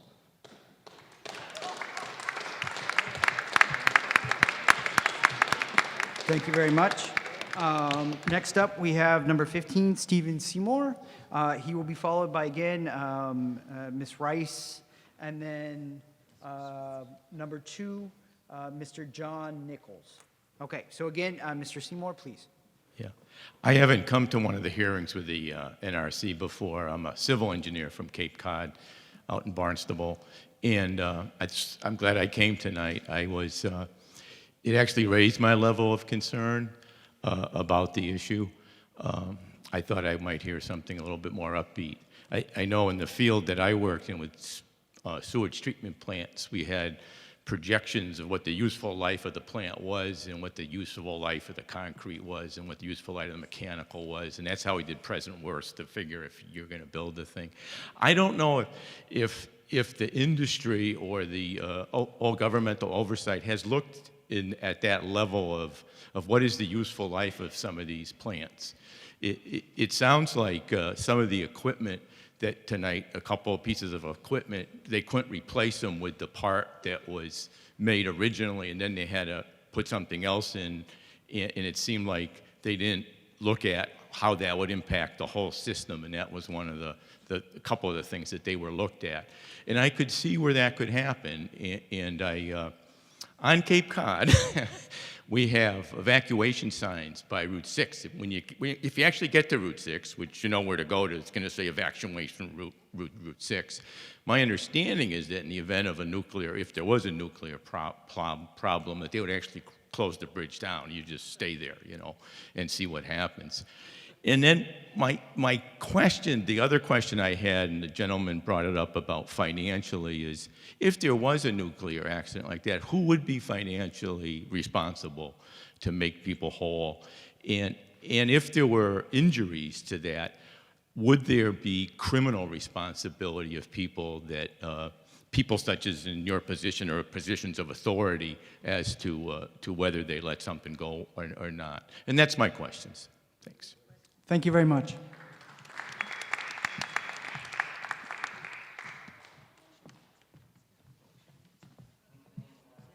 Is this working? There we go. Now I'm on. Maybe the council does or something. What? I'm sorry, what was that? You want me to answer questions? I don't know. Normally, during these meetings, I don't do that. I'd be happy to take your questions back to the Office of General Counsel. The reason why is I don't like mixing my two roles. It's not because I don't want to answer your questions, and I'll be happy to talk to you after the meeting. But during the meeting, I try to stick in a facilitator role. It makes life easier to stick with only one hat for the meeting. But again, if you stick around afterwards, I'll be happy to talk to you about what I'm allowed to as regional counsel. Okay. I don't make the policies. That's but anyway. okay. Yeah. And the other question about, is there a thought of what's the useful life of the plants are? So I'm actually going to go against my counsel's advice and touch the first one briefly. Maybe it's the third rail. I don't know. Somebody else referred to it earlier. There's a Price-Anderson Act that provides insurance coverage that the utility pays into. That, frankly, is at a level that when you look at the cost impacts of the Fukushima accident, the Price-Anderson coverage would not be sufficient, and then there's a point where the federal government steps in. To the broader question of culpability after the fact, I think ultimately, I'm not going to speculate on that. Ultimately, the courts would decide that. We have had a case in Ohio about 15 years ago where there was corrosion in the head of a reactor vessel, and there was found to be, through the courts, some criminal culpability of negligence by an engineer there. That's one that didn't even get to an accident. So I think it's plausible to consider that the courts would look dimly on that. And as the other gentleman gave us the New York Times article, that's recently been the finding in Japan. As far as the useful life, that is obviously a consideration that goes into the design of the plant, from the structures that house the plant to the structures, the piping systems that the fluid systems go through. There's consideration of fatigue cycles through the life. All of those things factor into the design. When a plant comes to the 40-year point, the license renewal is focused on the aging management. So it's focused on identification and replacement of things that are coming to the end of their useful life. So yes, it's included in the original consideration of the design, and it specifically is the focus of the effort when we look at renewing a license beyond the original 40 years. Thank you. Thanks. All right, so I feel like I can add something to that. Just very quickly. So I don't think everyone, this may not be common knowledge, but as you know, we have deliberate misconduct rules under each part of our regulations. Part 50.5 is the one that applies to reactors, so that's the one most commonly cited. I shouldn't say most commonly cited, but in terms of reactors, that's the one you're going to see. Every time our Office of Investigation makes a deliberate finding, that case file is forwarded to the U.S. Attorney's Office or the Department of Justice to see whether they want to pursue it criminally. And then if they decline, then we'll pursue it civilly. So we do work hand in hand with the Department of Justice for all our deliberate our willful misconduct findings. Those are turned over to the Department of Justice for review and consideration before we move forward with our own enforcement actions. We're asking about NRC staff. Brett's referring to the Office of Investigations. We also have an Office of Inspector General that is also, they're charged with investigating potential wrongdoing by us. So they have a similar coordination function when they have a investigation finding. Yeah, that's a whole different can of worms. But we do, every time you make an allegation, and this, I can personally say this, every time you make an allegation of abuse, fraud, abuse, misconduct, wrongdoing by an NRC staff member, I forward it on to the Office of Inspector General. Okay. Anyway. Thank you. And I just wanted to end to say that I am more concerned tonight than I was before. Okay. Thank you. Thanks. Okay, so next up we have number 41. You're already here. Hello. All right, and then you will be followed by number 2, John Nichols. John Nichols still in the audience? All right, great. And then number 1, Sheila Parks. Okay, so please, whenever you're ready. So the Pilgrim nuclear power station is safe. Like cigarette smoking is good for your health. Like thalidomide was good for pregnant women. Like syphilis injections inserted into healthy black men were good for them. Like the toxic debris ingested into their lungs by first responders at the World Trade Center wasn't a health risk. Sure, we citizens of the Commonwealth believe you when you reassure us about the safety of the ailing toxic waste dump called Pilgrim. Why should we not believe you? Look, I'm sure you're pleasant people. You have pleasant families. You donate to Toys for Tots. You even set up open meetings for the people to be able to speak when you're forced to by errant emails. So here's the problem. You really haven't listened. It's all a sham, a carefully orchestrated manipulation of the truth. It happens a lot these days. Despite the magnitude of profound and brilliantly articulated objections about the safety of Pilgrim by all Massachusetts legislators, thousands of residents, top-notch scientists, and even former NRC regulators, you continue to tell us it's safe. It's safe like driving your car into oncoming traffic is safe. We'd have to be crazy to listen to your excuses. You are cowards, and the gentleman from the corporation, cowards, nothing but cowards, worse. You're cowards who are playing Russian roulette with our lives and the lives of our children and our grandchildren. NRC's magical thinking may kill us. It may do so slowly, as the multiple problems that plague the plant remain unresolved. Or it may do so in an instant should the water rise and the wind blow in any particular weather event like we saw in Fukushima. Maintaining the Pilgrim nuclear power plant is nothing short of complete and total abdication of federal responsibility for our health and safety, and it is shameful. It is shameful. And I think that your charade is equally as shameful.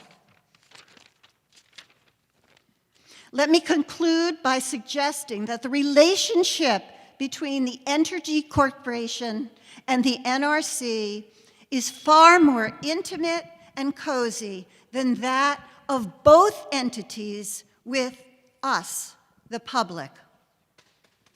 Accident? Why bother with the travesty of increased supervision? The confirmatory letter you've talked about is already in the mail. Thank you.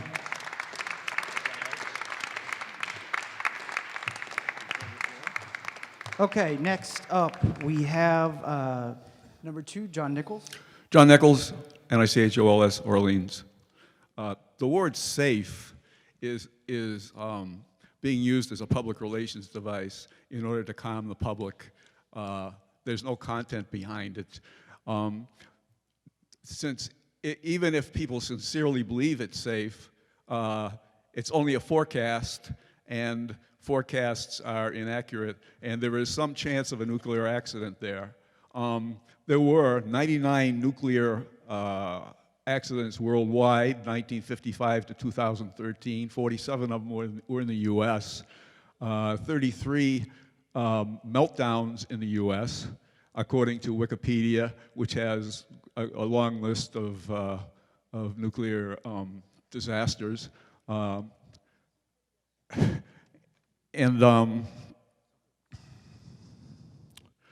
You did not convince the Cape delegation of legislators, all of whom called for immediate shutdown and called for transfer of fuel rods into dry casks, nor did you convince Elizabeth Warren, who called for a shutdown unless Pilgrim can be renovated. And my question to you is, if a whole lot of legislators, not only Cape legislators, but some Boston legislators too, and the Attorney General of Massachusetts, and the governor, and the federal legislative congressional delegation consisting of 9 representatives and 2 senators would sign a letter to the NRC demanding immediate shutdown, would you or would the NRC respond to all the points made in that letter and make those points public? Thank you. Thank you. So if the commission received such a letter, I am confident that they would respond in public to any points addressed in such a letter. Okay, next up we have Sheila Parks.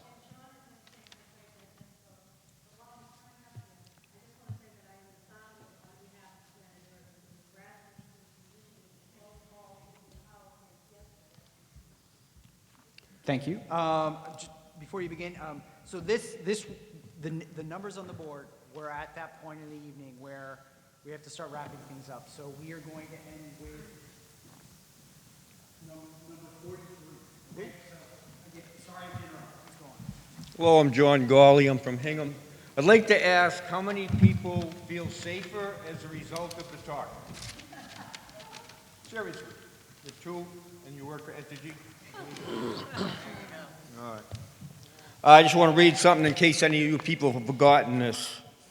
We hold these truths to be self-evident, that all men are created equal, and that all they are endowed with their Creator with certain unalienable rights, that among these are life, liberty, and the pursuit of happiness, that to secure these rights, governments are instituted among men and women, deriving their just powers from the consent of the governed, that whenever any form of government becomes destructive to these ends, that it is the right of the people to alter and to abolish it, and to institute a new government, laying its foundations on such principles and organizing its powers in such form as to them to shall be seen likely to affect their safety and happiness. Prudence indeed will dictate that governments long established should not be changed for light and transient causes. And according to all experience has shown that mankind are more disposed to suffer while evils are sufferable than to right themselves by abolishing the forms of which they are accustomed. But when long train of abuses and usurpations, pursuing invariably the same object, evinces a design to reduce them under absolute despotism, it is their right and their duty to throw off such government and to provide the guards for new future security. I throw you off. You really suck. I can't believe there's, 55 million people in immediate threat, and you're saying, oh, just refuel? That is like insane. And that you sit there and look at that, you have to be sociopathic. I honestly believe that. It's just insanity what's going on here. And you go into your security culture. You know, this is a whole new millennium. Someone talk about cyber stuff, and I'm still stuck with 9/11 with flying a plane into it. Answer my question. Is it safer to fly a plane into a spent fuel pool or into a dry cast? Which is the safest? All right? It's not that funny. You know, you should sit there like that, you know, making the money and dismissing. I mean, it's this. I don't have words. That's why I had to read this. But I thought you made a Freudian slip here in your header. It's the Pilgrim Annual Assessment Meeting, an IP, whatever. The public exit meeting? What this? Ryan, can you see your header?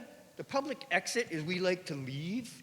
I encourage every American in here, you guys are working for us, right? Come on, you're here for the safety of the people. It's our country, we gotta throw this shit off. I mean, really name some truth. They're good American citizens working, they're not getting paid for it, coming up with real stuff, and nothing's happening. We've heard it repeatedly. Nothing is happening. You're protecting the corporations, you're protecting the money, and you're not protecting the health and wealth and safety of the commons, which is us. You fucking get that. Thank you. Thank you. All right, next up is number 51, Heidi Mayo. I'm Heidi Mayo. I live in Plymouth. I used to live in Duxbury. I used to be able to see the plant from my living room. I've been living under the shadow of the plant all since it was built. I don't have a thyroid anymore because in the late 70s or early 80s, I believe there was some iodine-131 that the plant let go of, and I ate a hot mussel. And so I don't have a thyroid anymore, so I just thought I'd bring up the cancer thing. One thing I would really like to do is to thank the workers at this plant, this failing plant, this plant that is decrepit, that is the cement can't even last that long. And I have to thank these workers for being the thing that stands between us and a Fukushima-type accident. And you guys should be ashamed of yourselves. Just close it before you ruin everybody's lives. Thank you.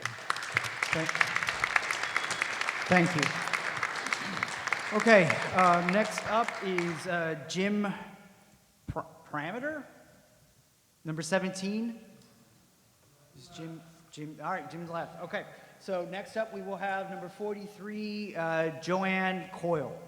Joanne Coyle, number 43.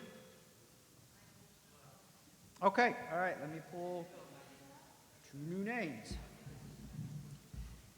And then these will be the final, if they're in the room. Number 40. No, Joanne's giving me her. Oh, Joanne was Yes, here? Yes, she is here. Yes, she's right there. Does anybody who hasn't spoken want to? Okay, so, Okay. so Joanne, please. Okay. I just want to go back to that email, which was really the unvarnished truth, and we really felt that you understood the situation that was going on at Pilgrim because of what you said in that email. I just want to ask, you did say earlier that a safety culture would take 3 to 5 years to really turn around? Is that true? That's Okay. standard. If Okay. you read books, yes. Okay, so if I can go to your email, it said that the site vice president tried to backtrack on a statement, but that you believed what the senior manager said was genuine thought. So I'm going to take this email as your genuine thought, because you did that to somebody who was backtracking, and we're going to believe this email. In the email you said, there was failure that would not prevent recurrence, that there's a lot of positive energy, but no one seems to know what to do with it to improve performance, leading to procedural noncompliances, poor performance, poor engineering practices, and equipment reliability problems. You also said, too, that overall we are beginning to see a picture where the people seem to be willing and happy and excited about change, so that's to the workers, but actions seem to be marginalized during implementation. Some of this marginalization seems to be due to not understanding what the end state should look like, and frankly, some of it seems to be due to lack of resources across many groups. We've talked about that. Entities not putting money into the dying reactor. You also ended saying, we are observing current indications of a safety culture problem that a bunch of talking probably won't fix. We take that as your genuine thought. You have already said that the safety culture can't be fixed. No, I didn't say that. Probably won't be fixed. Probably won't. By something, right? Probably won't be fixed. Read that whole sentence, please. We are observing current indications of a safety culture problem that a bunch of talking probably won't fix. Exactly. Period. So you mentioned that is the unvarnished truth. I certainly would stand behind at that point in time, 1 week into the inspection, that was the unvarnished truth. I can also tell you when the results that I presented tonight are the truth. When the report comes out within 45 days of this meeting, that will be the truth to the best. If I put my name on it and I sign it, it's the truth. Okay, I am an honest individual. It is to the best of my ability. It will be the truth that the team knew it when we completed the inspection. Okay, so the piece you talked about, the safety culture. Yeah. I still stand behind that. The licensee we wrote a finding against, or a finding against that. They have to go back and take further corrective actions to fix what the team found. And we're going to get a chance to take a look at what corrective actions they come up with. Okay, so they're closing in 2 years, but you have already indicated that improving the safety culture would take 3 to 5 years. So the math doesn't seem to match. Getting to a place where safety culture would be considered the norm in the industry takes that long. They are currently improving it. Okay, but you said it takes 3 to 5 years, so the math doesn't really match. And so that's the big concern is we as citizens in the Commonwealth of Massachusetts and actually everywhere have a right to safety. It's Article 1 in our state constitution, and we demand that safety. And you aren't providing it. From what we're reading in the reports, the ongoing systemic mismanagement, the ongoing reoccurring violations of federal safety standards are still happening today. And it needs to stop, and Pilgrim needs to be shut down. Thank you. Okay, it is now 9:45. As always, I would like to thank you for the respect you've shown at each other. I realize that many of you have divergent views on the issues we discussed tonight, but for the most part, you were very civil to each other, and for that, you have my utmost thanks. There are feedback forms out on the registration table. I personally value your input into how we can make these better in terms of logistics. So please fill out those forms if you have thoughts or ideas for how to make this better. And with that, I'll turn it over to Dan.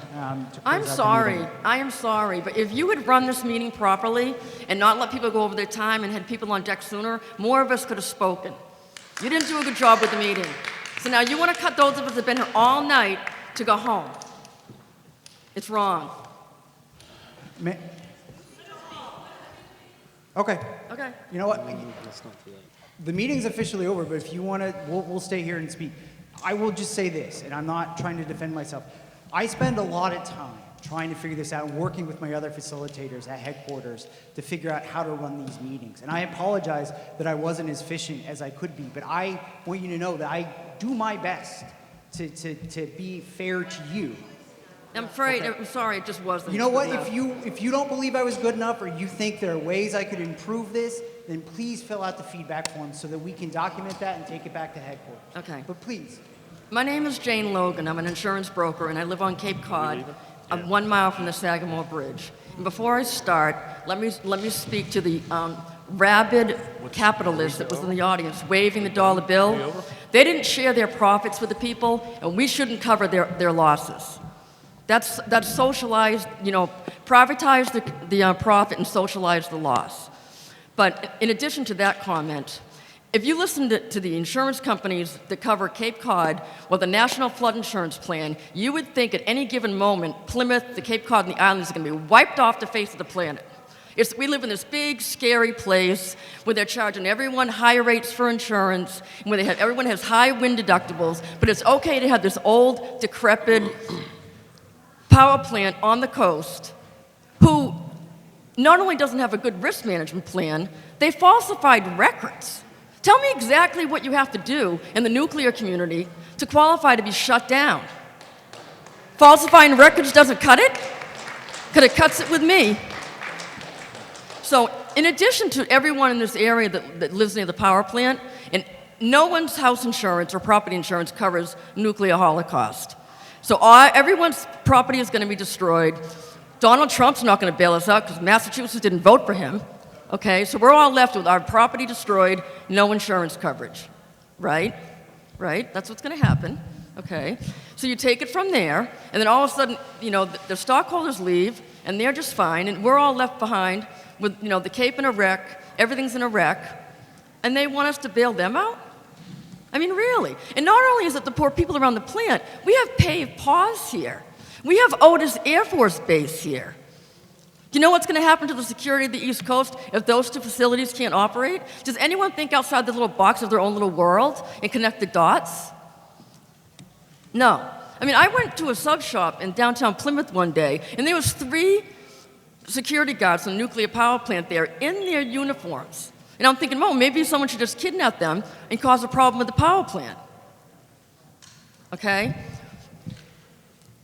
Things happen. People underestimate how often bad things happen. And when you combine the nuclear power plant with the absolute lack of concern for security that this power plant has shown for years and years and years, it's absolutely unacceptable. So I'm hoping that the federal regulators, if they don't even care about us, so, we're just collateral damage, oh well, maybe they'll do the right thing for the wrong reason, and that's to protect PAWS and Otis Air Force Base in Boston. Okay. We're done. Thank you. We are now closing down the meeting. I would ask if you believe that this is, have comments about how this meeting should be conducted, especially in terms of the number of people who get to speak, I would ask you, write to our commissioners. Their addresses, their email addresses, write to them. I don't have the authority to do that. If you want to make it go that long or to stay until so everyone gets to speak, write and tell our commissioners that. Let them hear. I don't want to complain. I think you really tried. But people shouldn't be able to talk more than once unless somebody else has a chance to talk. That's the change. That's why that other person.